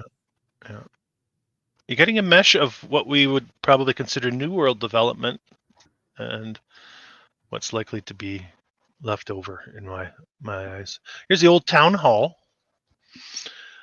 Is it the old town hall, or are they just telling us it's the old town hall?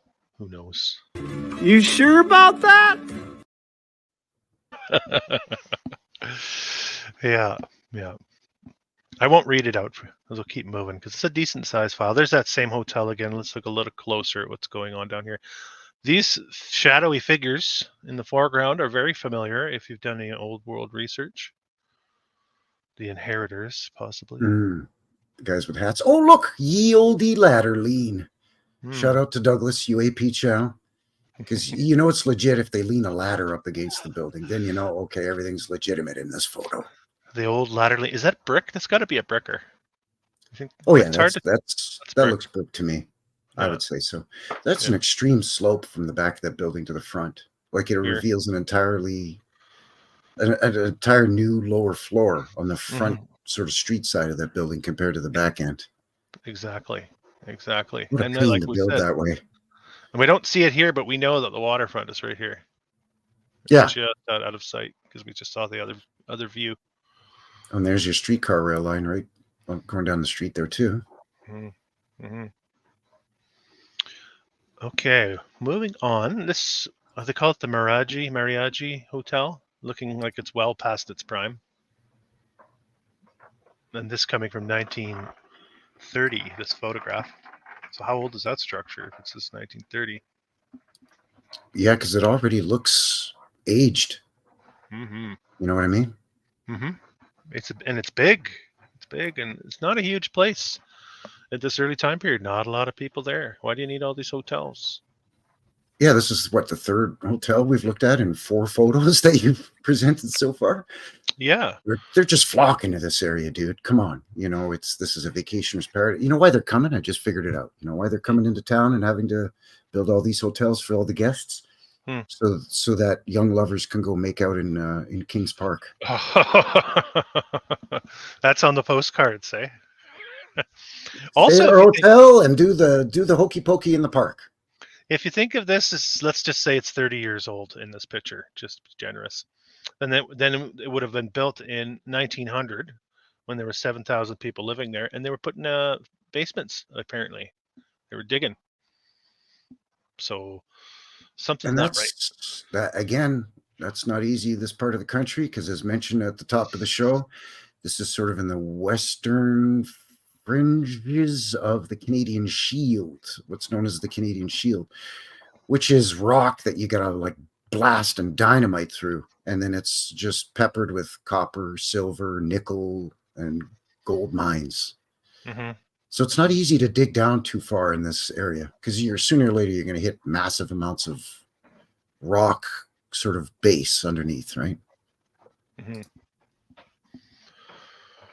This is apparently a courthouse. I tried to find more on this one, and I couldn't find a lot of photos of this one for some reason. I have another picture of it. It's a beauty, though. It's lovely. But they could have easily designated that as, a high school. Yeah. It's not the one that they use. I think there's a newer, more modern courthouse. So this is the older one in the area, apparently. I have another shot of that. We'll see that as we move forward. I think post office here. And I like what they've done with the modern and the old. This is showing us something here, I think. Ah, yeah, I see. Now, what do you see in the old that you don't see in the new? These things? These lower... Shout it out in the chat, everybody. Now, it could be that it was just built that way, but I suspect if you had a shot of this one, you wouldn't see these down this side. Yeah, I would agree with you on that. So again, a little bit sus. And again, how old is this photograph? Is this... Thought we wouldn't notice, but we did.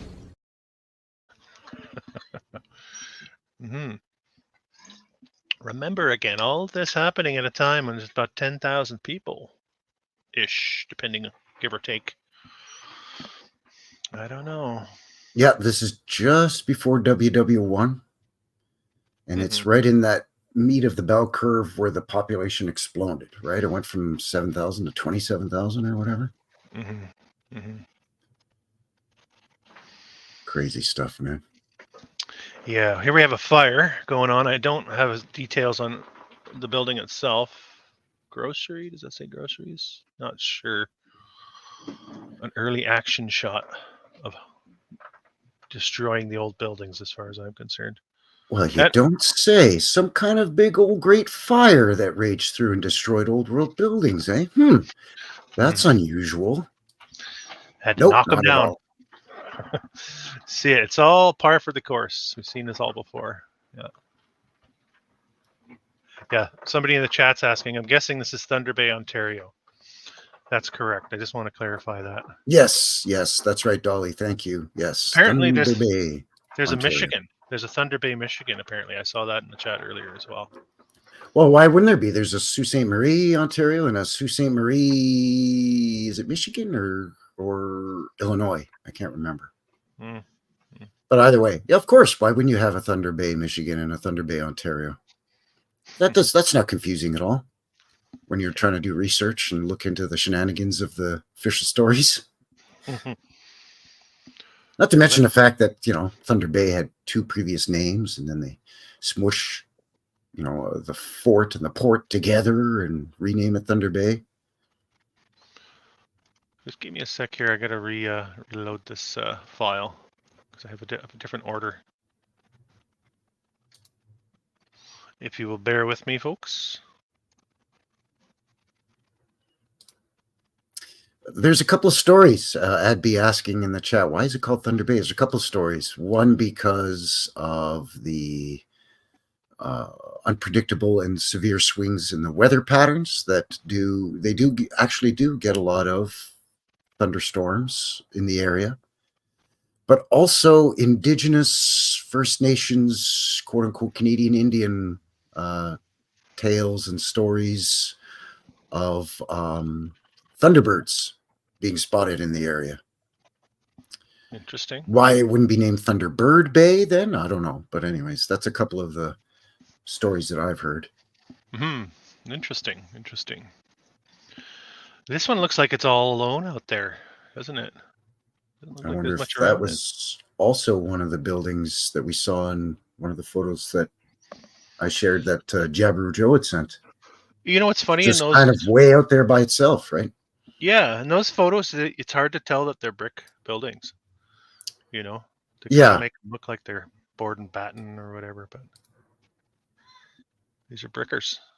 It's a bricker with a basement out in the middle of nowhere. And again, you got to go up a whole flight of steps just to get into the quote unquote main floor. Not convenient for school children in the wintertime. Or anyone, really. You don't want to slip on those. Well, Get a coating of ice on there. But imagine you got a bunch of rambunctious 9 and 10-year-olds, right? I mean, somebody's falling down the stairs and bumping their head on the ice. Come on, let's face it. Nice transition period here. Maybe 50s. Looks like 50s. We got the street lines still there, although I don't think they're using the lines at this point. They got the old Colonial Theater, which is beautiful, though. And there's one here, too. I don't know what that is, but... And it's still Port Arthur, as we saw. It doesn't become Thunder Bay till the 70s, which I thought was really interesting. Yeah, that's right. I have a nice little postcard of a whole handful of schools, apparently, from back in the day. Wow. And I tried to look them up individually, and I had trouble finding some of them. So the Central Public School, with some interesting stuff going on top here. St. Joseph's Boarding School. Got to put the kids somewhere. St. Joseph Boarding School. Maybe that's a orphanage. It's possible. Educate the orphans. So collegiate, you talked about that earlier too, the word. Yeah. Collegiate. Yeah, up here it's basically a private school, high school. So for the highfalutin folks that have the money to spend, they could send their kids to the fancier school, which looks the famous The public schools look just as fancy to me. So They do. They do. I was just gonna say. Look at this one, a Francis Street school with some columns. Who doesn't want to put columns on their little school? well, that's how you know your kids are getting a proper education. Yeah, that's a little gem. I think that postcard. Have them all in one place there. It really says a lot to show that it doesn't matter if it's public or private school. One's just as elaborate and impressive as the other. And I'd be willing to wager they would be putting that first decade of the 1900s as a build date for all of these, is my guess. Yeah, between 1900 and say 1910-ish. Pre-World War I, basically. Yeah. Yeah. Well, that's like the schools and libraries, like Carnegie Library and stuff here in Calgary too. The same thing. You can't swing a dead cat without hitting one of those, and the date on it is going to be sometime between 1901 and right before WW1. Mm-hmm. Mm-hmm. Yeah, you got some phantom buildings, very difficult to find. Again, you have sort of a multifaceted octagonal cone type roof with the cupola on top, the bell tower, no doubt. Don't know what purpose this one served, and it's grainy. Apologies for that, but So what dug is it this building? What's it? I don't know. I saw it like some sort of Finnish, like the Finnish people, the nationality, and something attached to that, but I didn't see exactly what it was. It's beautiful and very unique looking. Mm-hmm. Mm-hmm. Yeah, the columns and the stairs, and yeah, it's interesting for sure. Huh.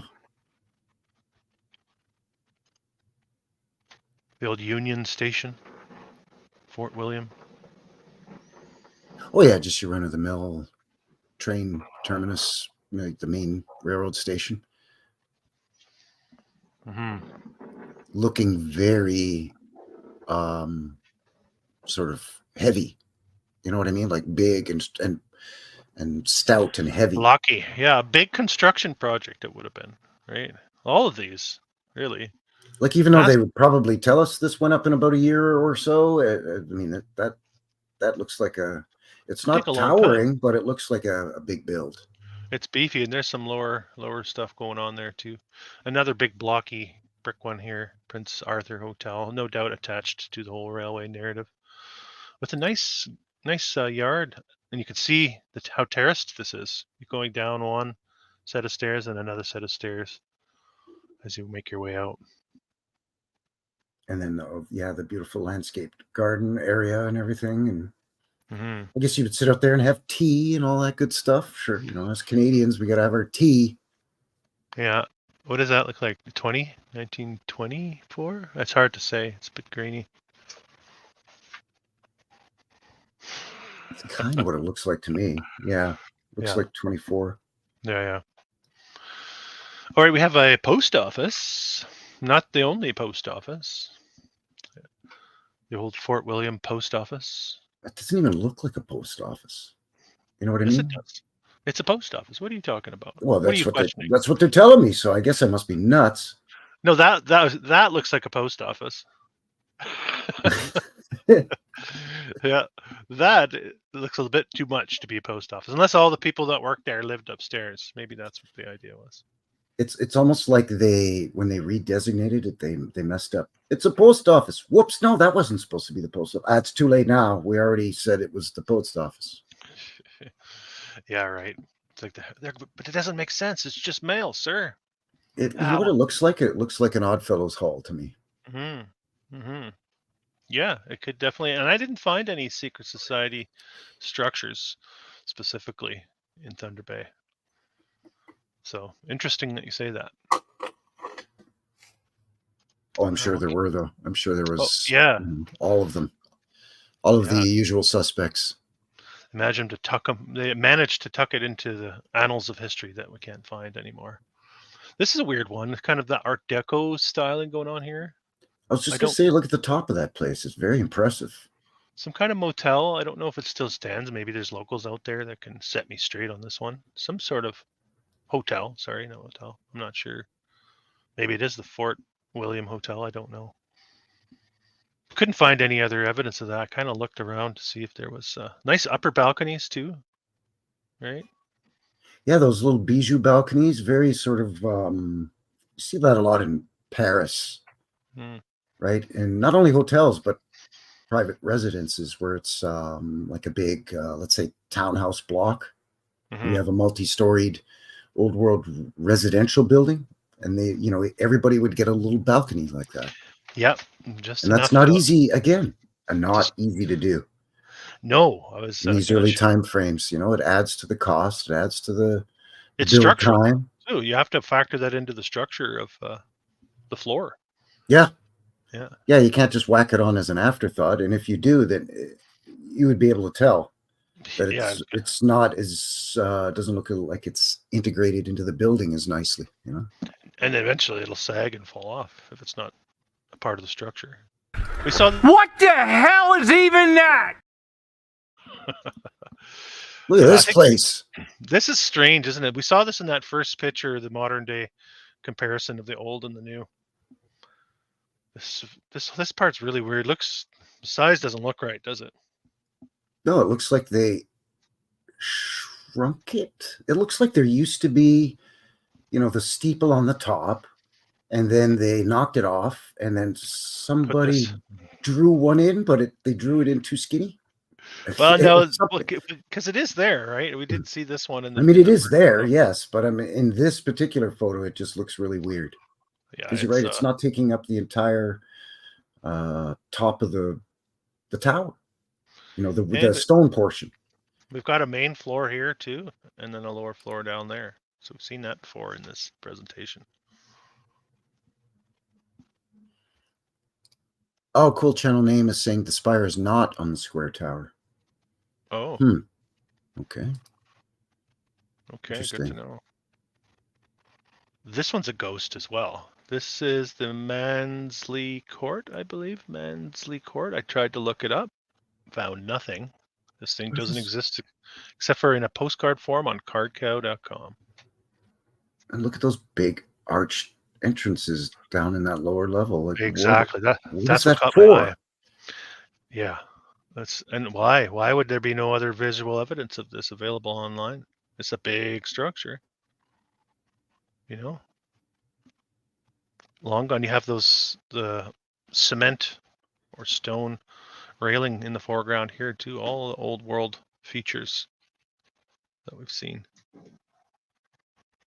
What do you think? Maybe trains, or because it's very large and wide, this one too.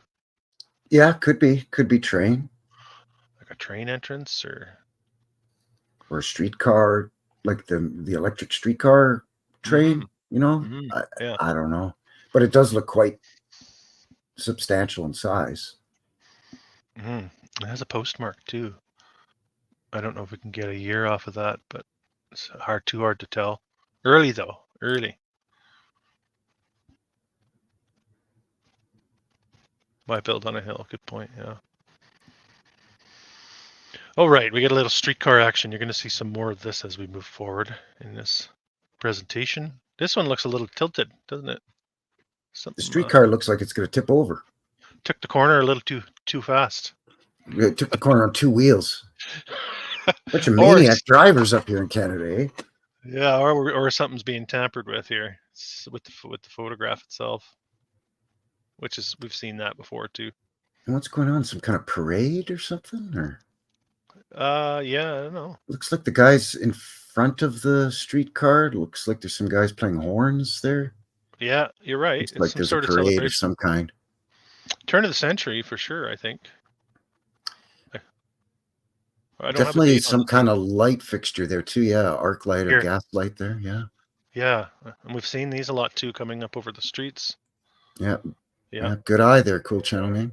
Yeah. Hi, Chassis. Hello. Hey, Chassis. Nice one on the right here too. Nice bricker with the arched windows, multi-storied.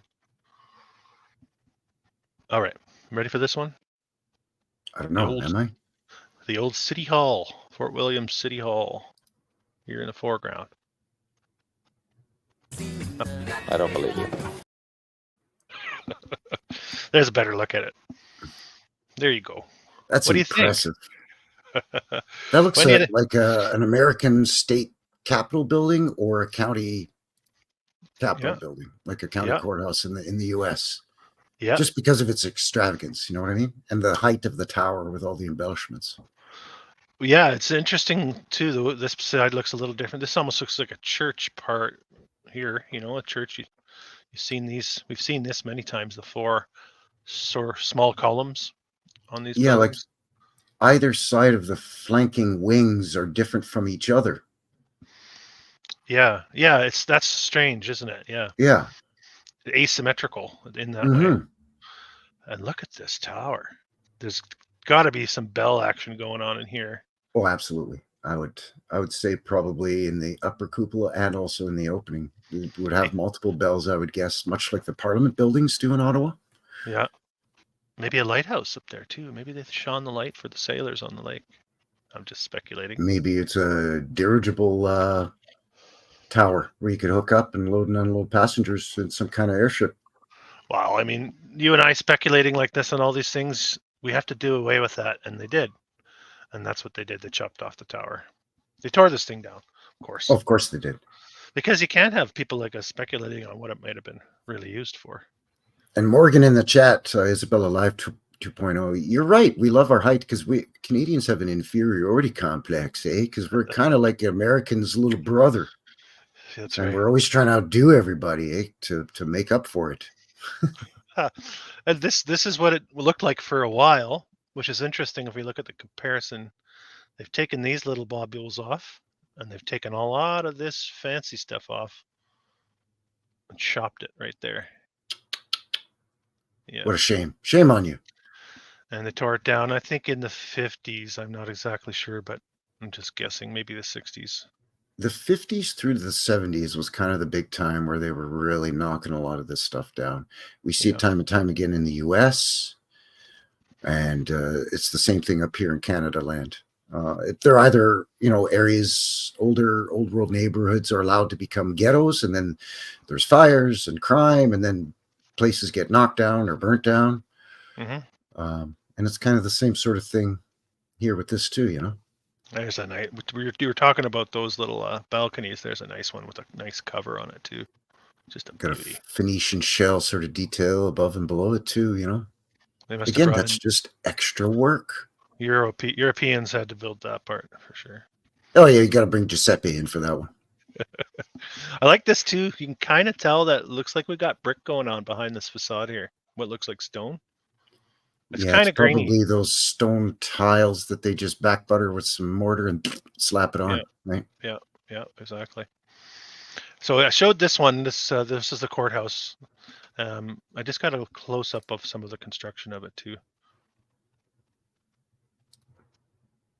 We have to remember how young this place is, really population-wise. It doesn't really get going, like we said, until that first decade in the 20th century, from 1900 to 1910. Before that, it's small. And that's an impressive building too, isn't it? Right? Look at the weight of the material here. And how old is it? That looks to me like that's that textured facade brick too. So could there perhaps be other layers of brick in behind that are just sort of that smoother, more of the structural build brick, and then they just face it with that textured brick, right? Yeah, and you get an interesting bond pattern here too, where you get the typical routing bond, and then you get the, I don't know if it's Flemish, I might not have my terms right, but it's nice work. It's definitely, and it's a large building. For not a huge place at all.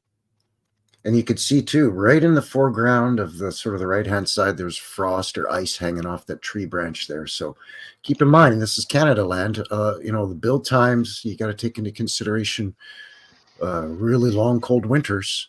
I mean, it's a bit of a stereotype, but let's face it, there are parts of Canada that do have long, cold winters.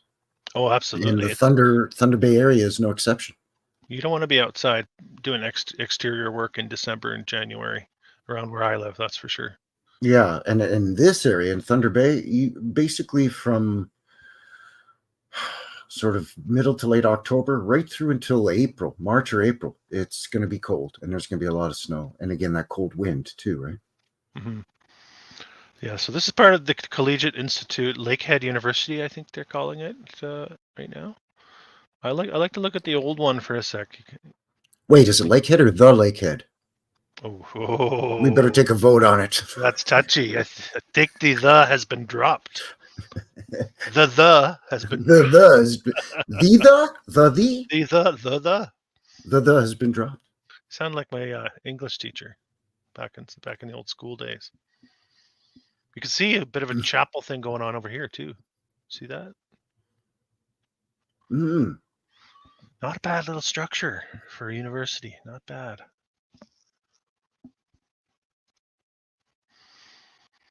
Fort William City Hall. Not sure on that date. 03? I'm not sure. What do you think? It's the second city hall we've seen now. And then what do you think of the background? You can see the background has just been blanked out.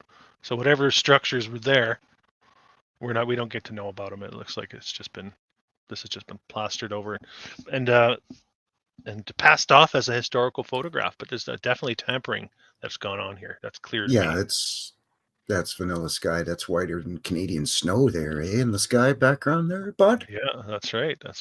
Yeah, this is a beauty bricker. Like It's nice though. It's beautiful. Yeah, lost to history. These things they don't So celebrate. they're saying this is a city hall? Yeah, in Fort William. So it I don't know. Almost looks like a fire hall with those big arched doorways. That's where the horse-drawn fire engines would be pulled in and out of. You know what I mean? Yes, that's a good point. I think we will see a fire hall, and we'll check then to see if it's the same fire hall as we move forward here. Well, where do you so far? Are you surprised at what we're seeing here, or is this just? I am actually. No, I am. I am surprised. It's pretty prominent. A lot of brick, a lot of columns. This is interesting. The thing to remember about Canada too is much, again, mirroring the official story of the US, right, is that the eastern portion of the country was developed earlier and sooner. Mm-hmm.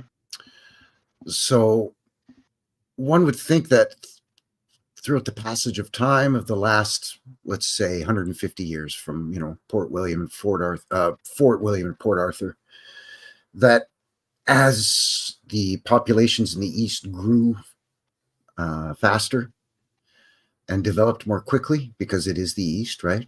That a lot of these buildings we wouldn't have found them in doing the research, but there's still a lot that are standing. Like you were saying, yeah, some of these photos, they're ghosts, they're not there anymore. But you're showing some modern photos here, and the buildings are still around. And a lot of these I would expect to have been gone already. So I'm very pleasantly surprised with Thunder Bay. This one's interesting. They've got the front facade standing. You can tell they've demolished what's behind it. There's no building behind it anymore, but they've kept right. Yeah. I wonder if that was a community outcry. It could be.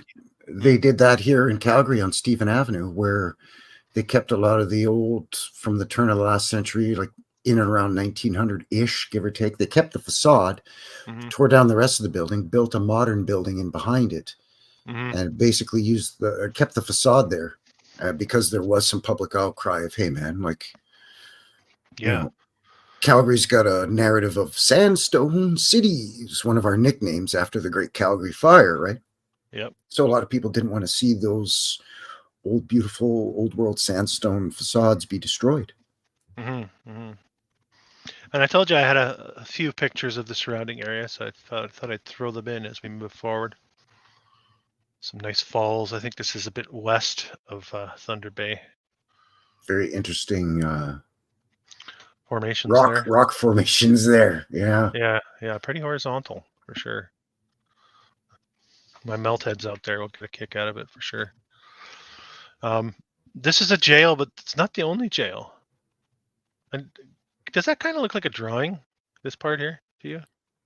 It almost looks like they took the photograph, and then they wanted to add some contrast to really have the building stand out, so they shaded in and highlighted some parts with maybe pen and ink or something, or paint. Yeah, it does look like it's been highlighted with paint or something. Something's off about it for sure. Yeah, interesting. There's another jail. We'll get to that. Oh, we saw this one already. Here's a little close up of the falls there. Again, some of the striations in the That's geology. interesting. Yeah. Mhm.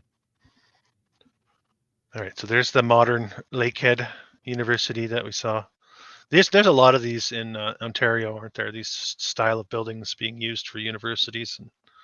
Yep. That looks And very much like SAIT here in Calgary, mm-hmm, the Institute of Technology.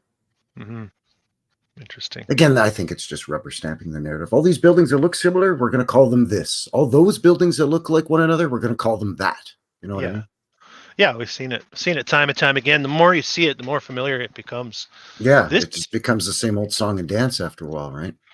yeah, this is 1948. Apparently, the last day they used the streetcars before they shut the whole thing down. This guy's hand is cold, so he's hiding it in behind his coat there. Yeah, that's interesting, right? The master of the second veil. Yeah, are they trying to tell us something without telling us something? You can get a look at the hotel back here too. Well, to me, I would take that as, because you said earlier that you kind of looked into a little bit of some of the secret society presence in this area and didn't really find much. Well, there's some right there. You betcha. Yeah, good point. Good point. And we get a little early action. Very grainy looking, but you have the railways, 2 lanes. It doesn't matter how big or small the town or city starts. The streets seem like they were built wide enough to, like the developers or the builders had the foresight enough to go, in 50 years, we're going to have electric streetcars and then eventually gas-powered jalopies cruising up and down these streets. So we better make them nice and wide now. Yeah, exactly. The foresight. Yeah. The forethought put into it is incredible. It's goofy. Yeah, we got an old library. Wow. Looking a bit run down. Not looking. Something's been changed in here for sure too. I would suspect. Yeah, looks like they did some monkeying around with it. What about the glass blocks? Where have we seen that before? Eh? Oh man, just redneck skylights. I call those. 70s, 60s glass blocks. Yeah, 60s, 70s. I think they started putting a lot of those in. Yeah. Here's the interior of that library. Wow. Not bad, eh? Columns. Because your nose isn't going to be buried in a book when you're in the library. You're going to be looking up the ceiling. So we better make it fancy. Exactly.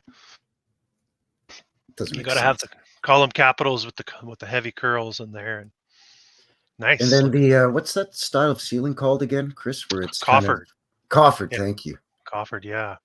Exquisite, man. I'm sure exquisite. it's exquisite. I'm sure. Yeah. All right. I think this is a part of that sleeping giant that we saw. Got a few shots of that hill. Yeah, I think it is actually. That looks very odd. Mm-hmm. Looking like a lot of slough here too, like rubble slough going on. Yeah, like that would all be like if you were to climb up to make it to the cliff face of that thing, I bet you a lot of that, what you were calling that slough off stuff, is very loose. Like you would have trouble climbing and ascending that. Yeah, the trees aren't taking any sort of root in this area here. Yeah, exactly. And just a little close up of some of the striations and the geology around these parts. It reminds me of the brick pattern that I showed you earlier. Where you have a thicker and you get a thinner. You know what I mean? So are they saying this is natural? Yeah, this is natural. Yeah, this is just. So that wait. Yeah, no, it's completely natural. Millions and millions of years responsible for this. Don't you question that. I'm moving on, so you can't question it anymore. That doesn't make sense. There's that same. Look at that. That's a really interesting shape. I think that used to be some kind of structure. Yeah, it's very circular. It looks like. Interesting. Could we have found some kind of pyramidal structure, for lack of a better term, that is covered in vegetation in the Thunder Bay area? I don't know. It's sacred. That's that sleeping giant, right? So I don't know. I'll get back to the or as Genevieve is saying. Oh, yeah. Perhaps, yeah, like Devil's Tower and other places that we've seen. All options are on the table. 1910, Port Arthur, boomtown. 30, almost 30,000 people living here at the time. That's why you have all this development going on. Built out that is all of a sudden. Like, come on, man. Like nice streetcars too. Nice. And again, we see smaller cities would have a smaller streetcar, and then big metropolitan areas like Toronto, Vancouver, Montreal would have larger streetcars. And that looks like a pretty good sized streetcar. That would seat 80 people, and in this little town of Port Arthur. So it seems excessively large for the population still at this point, at least to me anyway. 27,000 people supposed to be living there at that time. Do you think they had the cobbled streets? What's your, if you were to take a guess? I have the answer. I found it. But what do you think? I mean, The brick everything I've seen pavers? so far looks like dirt streets. Okay. We'll keep moving forward. Found the Orpheum. They had a nice little theater, Orpheum Theater. Yeah, that's pretty nice too, man. There it is again from another angle. Again, that huge arch. Yeah, some nice architecture. Well, this one was good. The caption on this one was, "These are the early builders of Thunder Bay." These gents up front here. These were the guys that did all the work that you're seeing back here, apparently. What do you think? Are these the hands that built these? I'm going to reserve judgment. I'm going to say I don't think so, but that's just me. Do you think they dressed them up? I Modified? think maybe they did a nice little Victorian tart up on it, on a pre-existing building. That's what I think. Looks like winter too, doesn't it? Does it look like snow to you? Yeah, it does. They're all working. This is that Franklin Public School. Ah, okay. We saw earlier, yeah. Is this it here? Curtis is saying that's just the painting crew. Crew. The guys that just do the finisher work. Yeah. Yeah, that's what I was thinking. The touch-ups, right? Yeah, exactly. Maybe that's because the construction is completed and the structural guys are gone to the next project. Maybe that's what it is. Well, because they're whacking them up so fast, right? They have to move on to the next 4-story brick building that they got to build in 1903. So look at this one, 1880. Let me just revisit the population demographics. 1880, we were less than 2,000 people, but we had enough brick at the time. This is before the railroad comes there too, isn't it? Isn't it 1883? 1883. Yeah. So how'd they get these bricks to Port Arthur in 1880? You guys have officially made me lose my marbles! I love that kid. Imagine the wagon hauling this window, man. You don't want to break that. You hit a rock or something like that as you're going down the wagon road.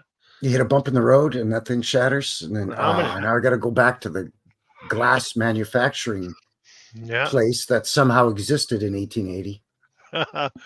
Yeah, right. Who did they get to finish off the roof here? Did they have a couple crack builders out of that 2,000 population? Come on. The Canadian Spider-Man, eh? That's right. That's a bit sus, as my kids would say. That's pretty sus. Yeah, it is sus. How are the junior explorers doing anyway? They're doing well. They're back in the swing of things at school, questioning the narrative in their schools. Not too much, of course. Not enough to be sent home. Yeah, you don't want them to get detention. The teacher will send them up into the bell tower for their detention. My oldest said he was told last week that they built a dam in China, a massive dam in China, and it was so big that it slowed the rotation of the Earth.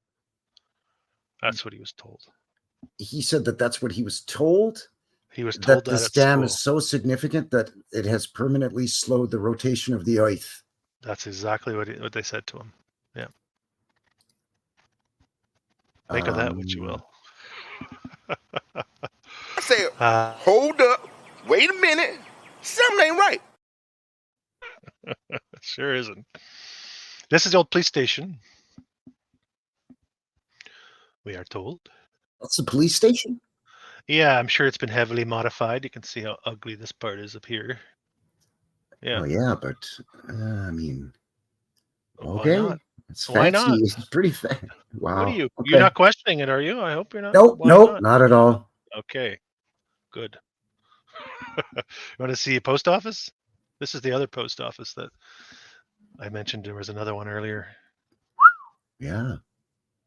All dressed up with the Union Jack, eh? And the old Canadian flag, the red crest above it too. It looks like Yeah. it's the red crest, the red flag with the Union Jack in the corner there. That's a weighty building. I don't know how else to say it. It has a real solid strength to it. This structure. It looks a little squat or stout though. It looks like it should be a floor or two taller. To me, does. anyway. I agree. There it is here as well. I think it's the same height. Let's double check. Yeah. So there it is again. A very interesting looking structure, though. You know. Look at the curved dormers. Right. That's not. Yeah, easy. that's easy. No, not a problem for a couple of Canadians to wrap that up, eh? And you got to put a ball on top of that too, right on the top of the curved dormer. Yeah. How are you fastening that? How is all that fastened? I'd love to know. Is it just mortar? And if it's mortar, it has to be a certain temperature for it to stick, right? Weather permitting. Sheesh, man. It's nice. And then you see the shenanigans with those lower windows down there. That the three little ones that are just happen to be lined up perfectly right underneath the three big arched ones. Mm-hmm. Funny how that works. Mm-hmm. Yeah, that one's lost to time. Of course, that one had to go. But yeah, you can't keep that there because then people start poking around and asking questions. Mm-hmm. Here's those falls again, just for a little nature to get your fix, your nature fix. Yeah, that's all natural. Yeah, sure. Yeah. This is interesting too. Some of the Silver Isle. This is in that Silver Isle. I think they talked about that in the beginning, and you brought that up, and that's the reason the giant petrified.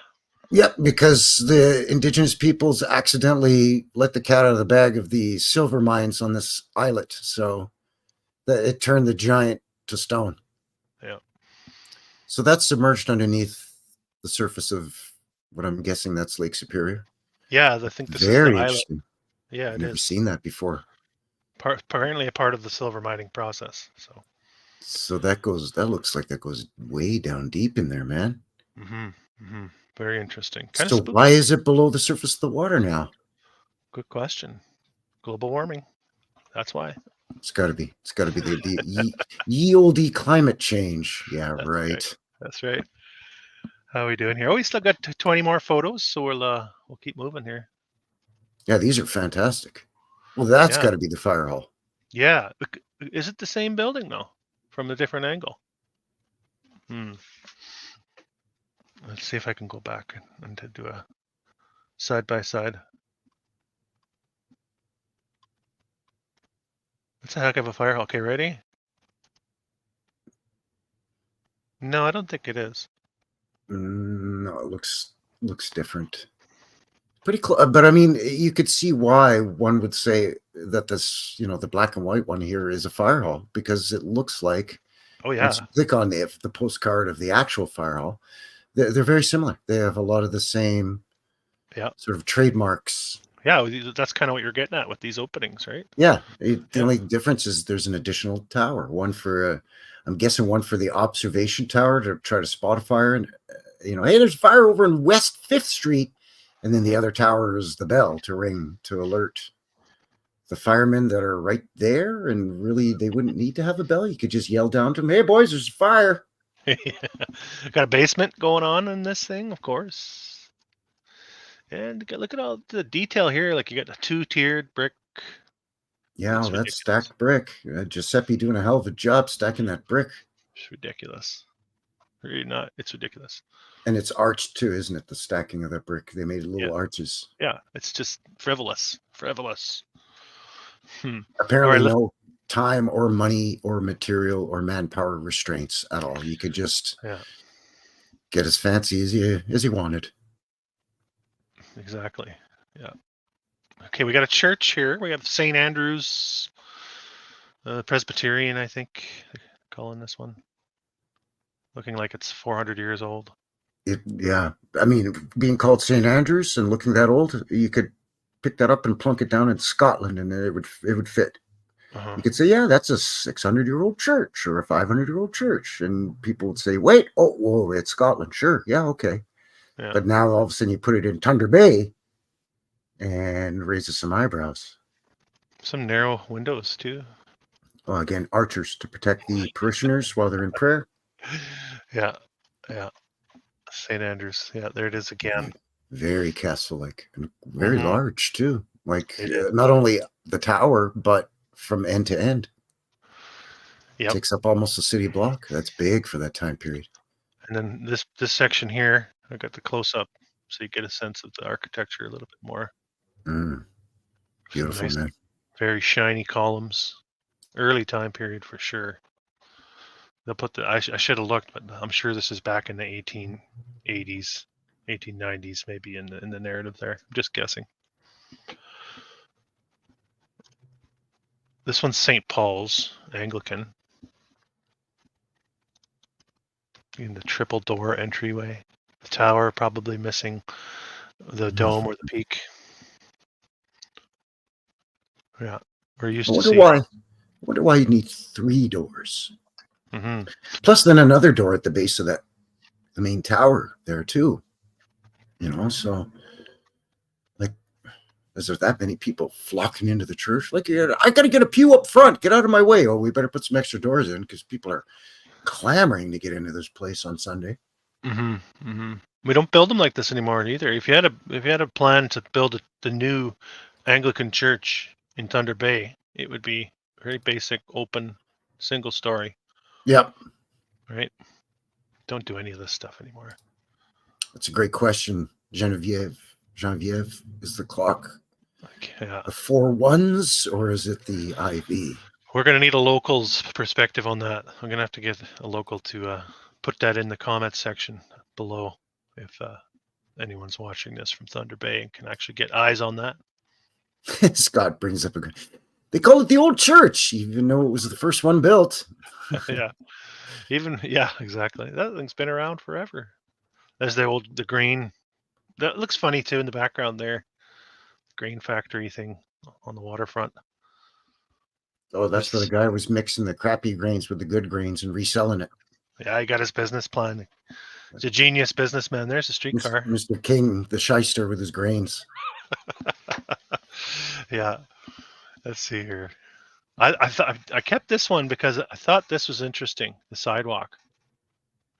That sidewalk, I think I've seen that picture before. That sidewalk is so tall that the guy's able to sit on it and his legs are dangling over and not touching the ground. Yeah. But it looks like stone with concrete poured on top of it. It sure does. Or is it me? And what do we have back here? Is that a ladder? Maybe? Yieldy ladder lean. Going down, right? You got some bricks stacked in the foreground. Strange picture. I found it strange. Well, that's just silly. Silly, yes. Idiotic, yes. Something's not right about this one. That's for sure. Very fishy photo. Mm-hmm. Mm-hmm. And then that gets back to the people, those of us that do this research. Like, why are there shenanigans going on in these historical photos? Is there that intent to deceive appears to be there? Done enough research to know that that's going on. Right. And why are there shutterbugs running around taking multiple photos of certain buildings and then other buildings, like you said, you can't find the photo. I mean, it may be a postcard or a manipulated photo that's ready to be turned into a postcard.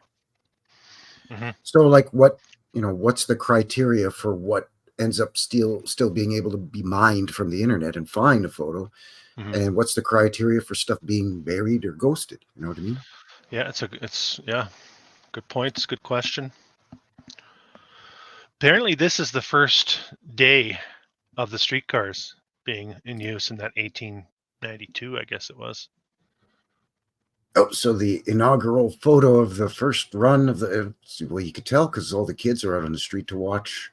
Yeah. the newfangled clickety clacky machine going down the street. Wait a sec, is that street half brick or is that dirt? It's hard Yeah, to it's tell good. from that photo.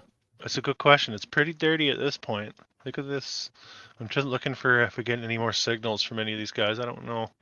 The one guy looks like a Russian guy there with the beard Yeah. and funny hat Yeah. on. Absolutely. I thought that. And here. Is that a Tartarian? That's a Tartanadian. Tartanadian. That's us. That's us.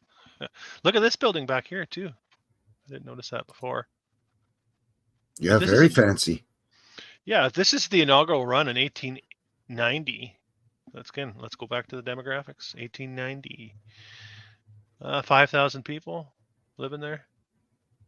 And they've got all this already. And they've got multiple cars on the line already, too. Like there's one following the other. It's a bit sus. Maybe it's rush hour.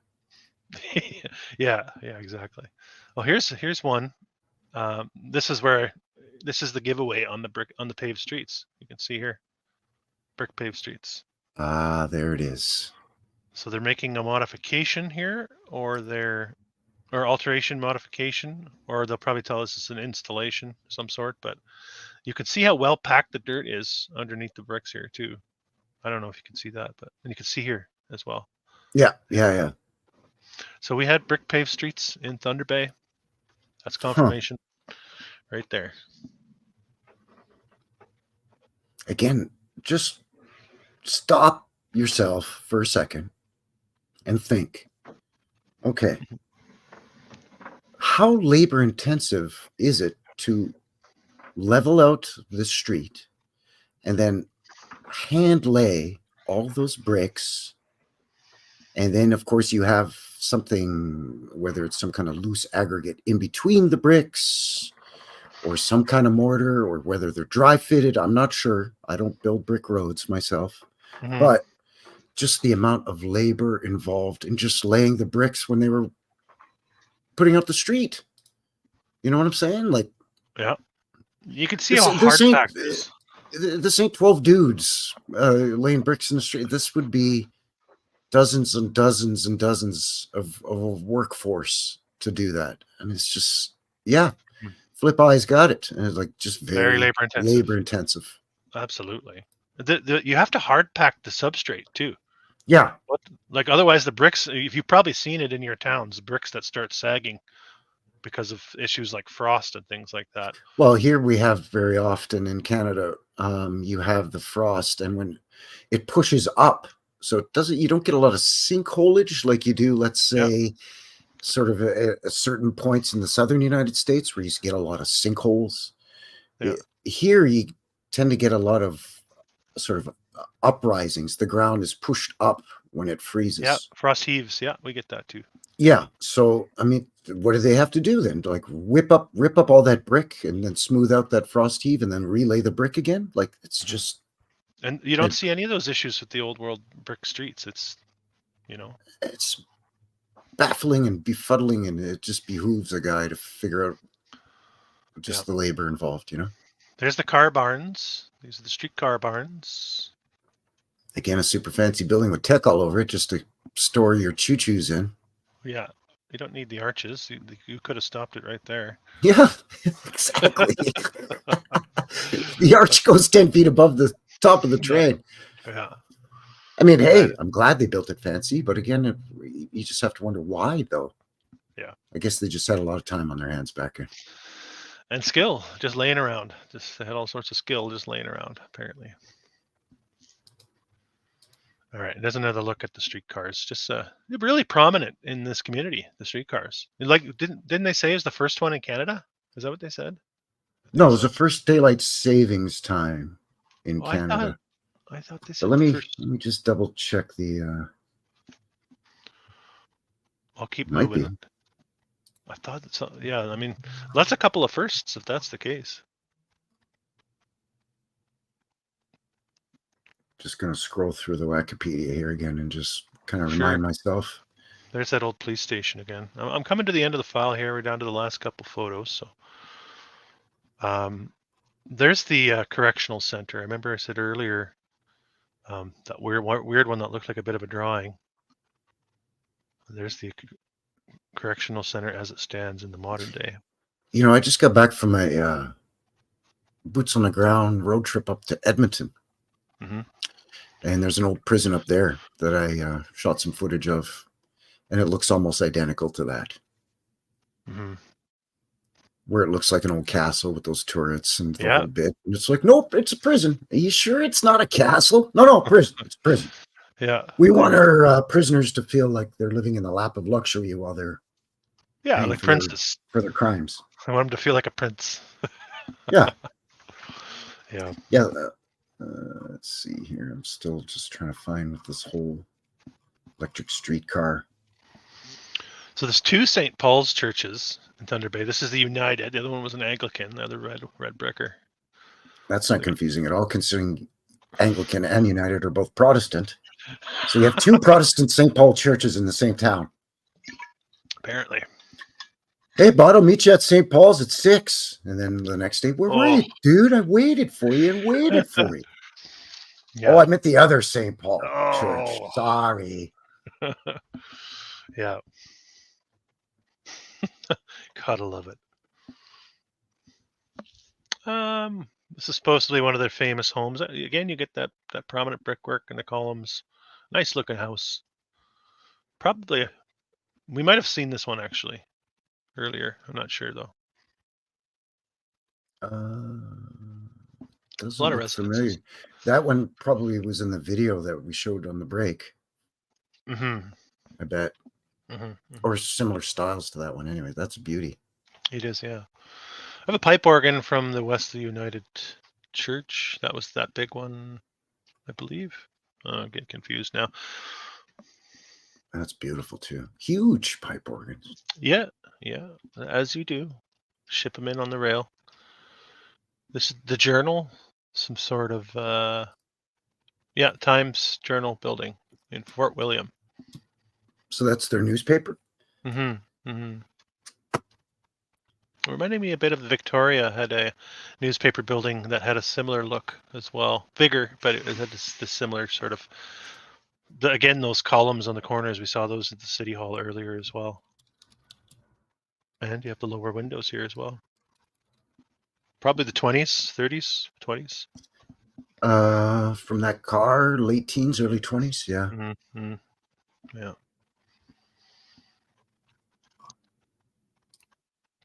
All right, we're almost there. Again, more streetcar narrative. Gotta love it. And the last shot. 1892. Yeah.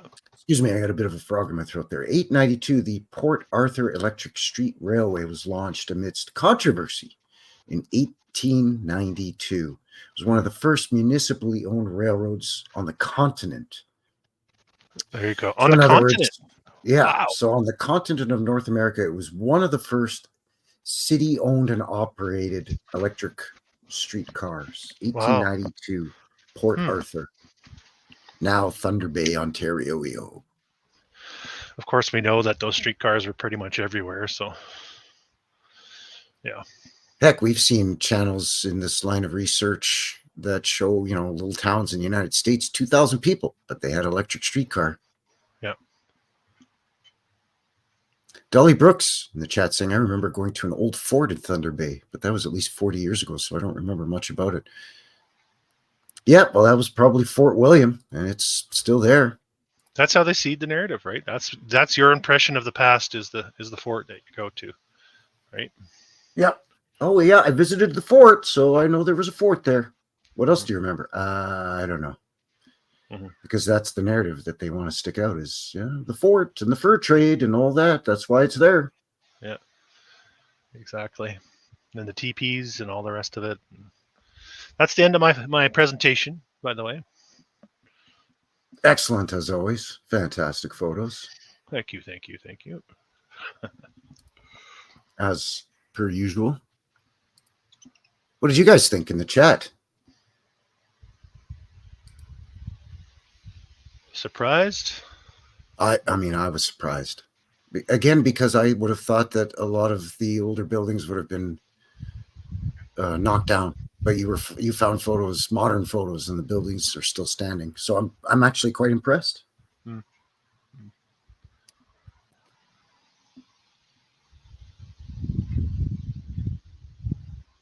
Yeah, see, that's what I thought. Bradley Johnson saying, awesome. Yeah.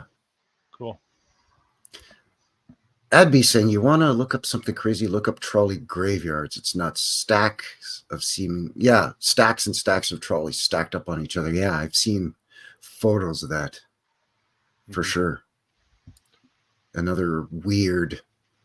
And most cities or towns, they phased out these electric streetcars in the 50s. Like I know Calgary here was 1950. I think December 31st, New Year's Eve, was the last one that ran here in Calgary. Yep. 1950. And then by I think it was 84 or 86, what do? They put in an electric light rail transit that runs through it's like 30 years later, 30 some years later. Yeah. They tear down the old electric train and then they put in a new electric train. Well, there's the big initiative. I think it's in the 50s. The highways, all the intercontinental highways and all that kind of stuff. And that's all part of that same process, is getting rid of those trains, putting in the new roads, taking people away from the small towns on their drives through the country, on the freeways, right? So, yeah, look what they did to old Route 66 in the States, right? Mm-hmm. It was already a fairly well-established interstate. In other words, you could almost pretty much go from coast to coast in the U.S. on that thing. And all these little towns over the decades would spring up along Route 66 because everybody was traveling that, right? In the 30s, 40s, and then most especially in the 50s. Mm-hmm. But then they put in these new highways and freeways and interstates that bypass these little towns, and these little towns end up dying because now none of the vehicles are traveling on the old Route 66 anymore. Yeah, exactly. Interesting. And it's kind of the same idea here. You end up with these, again, all in the name of progress. You end up with these brick roads with electric streetcars on them that operate right up until the 40s or 50s. And then they just 86 the whole thing. And then they put in a lesser version of in the 80s or 90s. Like a cover up, right? It's almost like It's almost like somebody's trying to cover up something or something. Well, I think we've highlighted some anomalies, some strangeness in this presentation. Stuff that doesn't fit the narrative they want us to believe of the history of this place. So. I think a couple of perfect examples of that are when you look at the population demographic chart from the Wikipedia, where it just takes that huge explosive jump. And also stuff like, they took the dirt and the mud off the road, and there's brick under it, and then underneath that is the compacted ground with the tracks, and multiple churches with the same name, and schools galore, schools everywhere. That's what I don't understand is, you got 3,000 people, but you got, a couple of dozen schools. Yeah. That would make sense if they were these little one-room schoolhouses that hold like 100 kids. Like my dad actually went to school for a while in a little rural one-room schoolhouse that was, grade 1 to grade 12. And there was, like 80 kids in the, this row was grade 1, this row was grade 2. You know what I'm saying?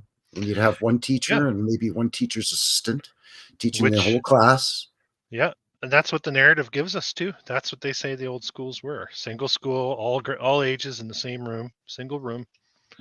So that you would expect to see, but no, we're seeing these old world buildings that they're telling us are schools are made of brick and stone, but they're also not modest in size. I mean, some of the ones you were showing for specifically today for Thunder Bay, but I mean, other channels have shown, you've shown on your channel, I've shown on my channel, we've shown together on this Knucklehead show.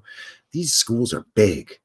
Mm-hmm. Like each one of the schools you showed could hold 1,000 kids. So why do you need 12 schools? That's 12,000 kids in a town of 3,000. Like, wait, well, hold on. Wait a second. Let's back the truck up for a second because it's not quite right. You know what I mean? Yeah, there's something wrong with the timeline. No question. It just makes me, I don't know. I just scratch my head. What? That's basically all I can say. Yeah. Yeah. Well, Well, that was amazing. As always. yeah. I have a request for the next one, Frankie. Oh, really? Good.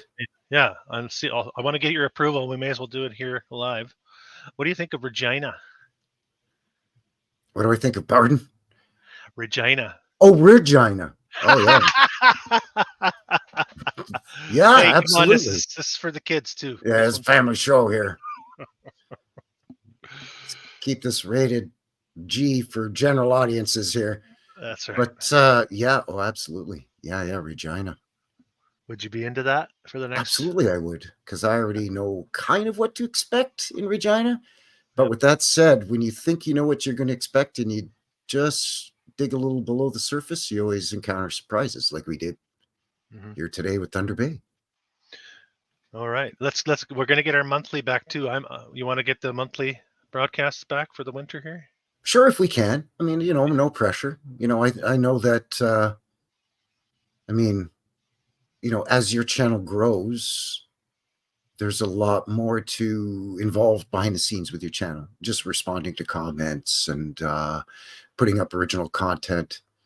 So, I mean, it's easier for me to do, right? I'm 1,600 subs, so it's easy for me to. Oh, stop! Just in terms of time, right? So, I don't want to pressure you, and I'm not trying to. No, I want to get it you back. Think going. You're a big shot? That's not what I'm saying. I'm just saying that I understand that if it's something that we can't do every month, I mean, I get it.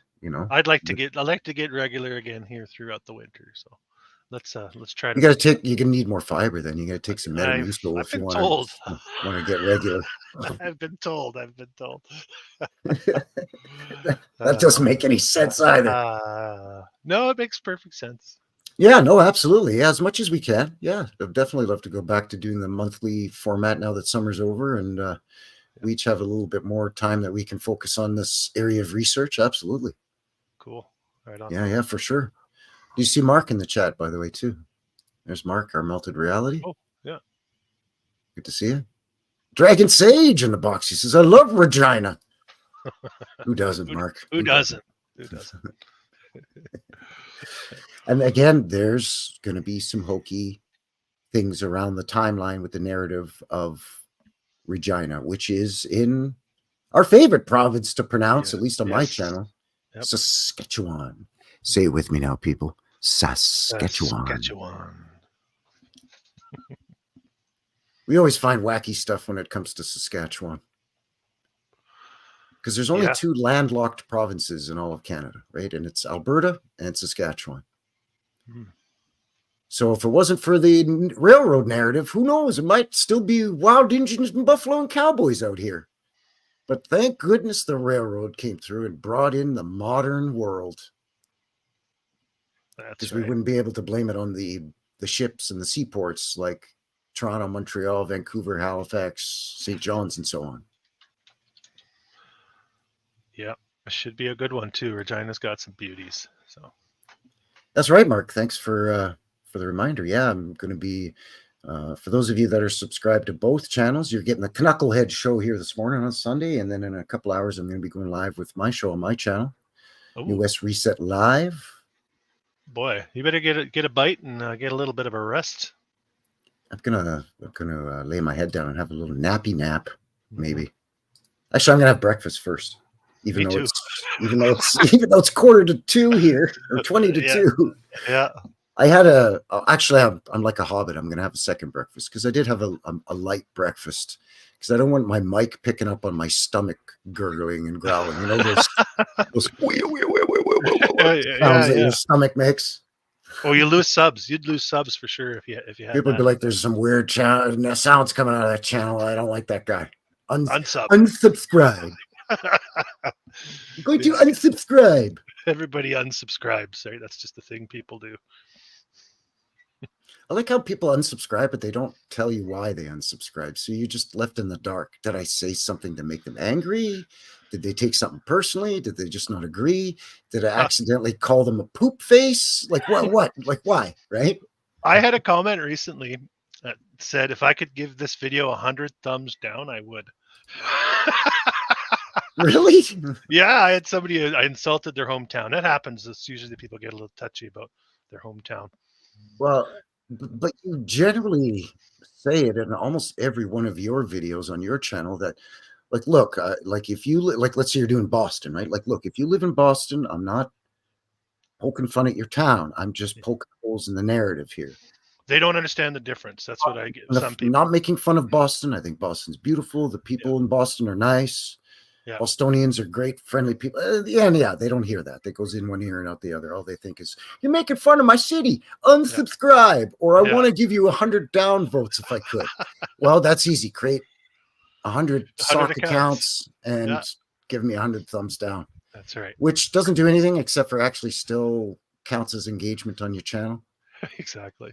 So it's actually, the algorithm looks at it as a positive anyway. Because it's still all traffic came to that channel, and that video got views 100 times. Because you got to click on the video to give it a thumbs down, so it still counts as a view, even if it's only 5 seconds while they're clicking the thumbs down. So thanks for your help. Yeah. Yep. High Plains Drifter asking, what's the other channel? Well, there's my channel, New West Reset, and then Chris's channel, Old World Exploration. So yeah, I'll be going live on my channel, New West Reset, at 5 p.m. Mountain Time today, which should be interesting. So I'm going to be looking at, we kind of touched on it here a little bit, which is actually how I landed on the subject matter for my upcoming live show. As we touched on it a little bit here with the Fort William, apparently there was a freight handler strike. The people that unload the choo-choo train cars. Yeah. And it got real messy back in 1909. So I found that looking into researching for this, but I thought a guy would put it on the back burner and kind of save it for my show, because there's some stuff that I've covered on my past live streams that kind of tie into this whole freight handler strike. Some familiar names and locations pop up. Yeah. So it's going to be a nice segue into my show later on this evening. Excellent. Which is basically railroad police and fur trading armies. Yeah, the fur trading companies had their own armed forces. And the choo-choo companies had their own police forces, and in some respects still do. And that just seems odd to me. Mm-hmm. So, but it's fun to have the body of work growing. You know, every time we do a show, we archive it, and we're getting a nice little alternative Canadian history archive for people, I think. Yeah, and I like how we just kind of randomly jump around the country as opposed to making our way from east to west or west to east or what have you. We just kind of jump around. We do the west, the east, the middle, the north, over in the Great Lakes, over in the Maritimes, back over into BC or Vancouver Island. I like that because Canada's so freaking huge. And we have 3 coastlines, right? The Atlantic, Pacific, and Arctic coast. So there's lots to explore and lots of shenanigans to discover in Canada land. Yep. So there you go. What do you think? Is that a wrap? I think we're coming up on 3 hours. I think we put a bow on it. Yeah, I think so. Fantastic. El Hart asking, you ever hear of Windsor, Ontario? Absolutely. We didn't do. He's asking if we'd done Windsor. Ever do? We haven't on our show. Chris, I think you've done Windsor on your channel, though, haven't you? No, have not. No. Oh, okay. So maybe we can put a pin in that and put that in our back pocket for another show too. Windsor. Yep. Because again, in Canada, we're very, very creative and unique with our names. We don't name our Canadian cities and towns after UK cities and towns at all. No, Burlington, London, Windsor, Kent, Cork. No, that's fine. That's all just distinctly Canadian stuff. Mm-hmm. Cambridge. Yeah, that's right. Cambridge. Yeah. That's another one. York. Victoria. Victoria, of course. Yeah, yeah. It makes it easier when you find a town. You know, if you're just a prospector and you just stumble upon some town and you fix it up, it's easy to come up with a name because you could just say, "Oh, I'll just name it after some town in Wales or in England or in It actually Scotland." makes it's difficult to do the research because of that. Makes it On very confusing. Yeah. Yeah, because you're trying to look for Windsor, Ontario, and Windsor, UK keeps popping up, or whatever the case may be, right? Yeah. Or you have even more creativity where you have St. John and St. John's, two separate cities, and they're both on the Close to East each other. Coast. That was always a one you would get wrong on the tests in school. Yeah, that was my bugaboo in grade 3 geography. Is it St. John's, Newfoundland, or St. John, New Brunswick. New Brunswick? See, Yeah. even there, I almost forgot. uh, So I think that's going to wrap it up. That was a great show. So thank you very much, everybody, for shooting in and joining us here on both channels. Thanks for all your support. Really, really appreciate it. Chris, do you want to plug your books real quick? Oh yeah, well I've got 2 books on demolished buildings that are available through my YouTube channel. They've been out since last Christmas. Had decent reception on those. People seem to like those. And then I have a new one coming out in November. I wrote a book with John and Melissa Reiser. If you go to my channel, you'll see some chats with them. John's a chiropractic doctor from South Carolina with a very open mind, and we kind of go over all the illusions of the matrix that we live in. It's a quick read. It's pretty easy read, but it covers a lot of things, and the old world is covered in there, and we get into the shape of the realm and the medical issues, lots of stuff.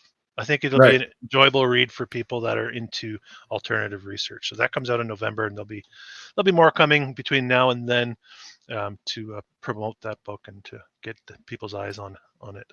So look out for that. Yeah, that sounds great. I'm looking forward to it. All right. So there you go. So thanks again, everybody, for supporting both channels and for tuning in on this early-ish Sunday for the show, Knuckleheads, episode 12, where we look at Thunder Bay, Ontario. Mm-hmm. A blast as always, Chris. Thank you very much. My pleasure, sir. My pleasure. And thanks to everybody in the chat. Again, both channels for joining us. And over on the Bulls. I gotta disguise what I say because the HooTubes doesn't like it. Sounds like mumble. Yeah, it rhymes with bumble. Hey. All right, so until the next one, thanks again, everybody. Really appreciate it. And we'll see you again real soon. Take care, everyone. Cheers. Thanks, guys. Take off, you hosers. I think that was like our best show ever.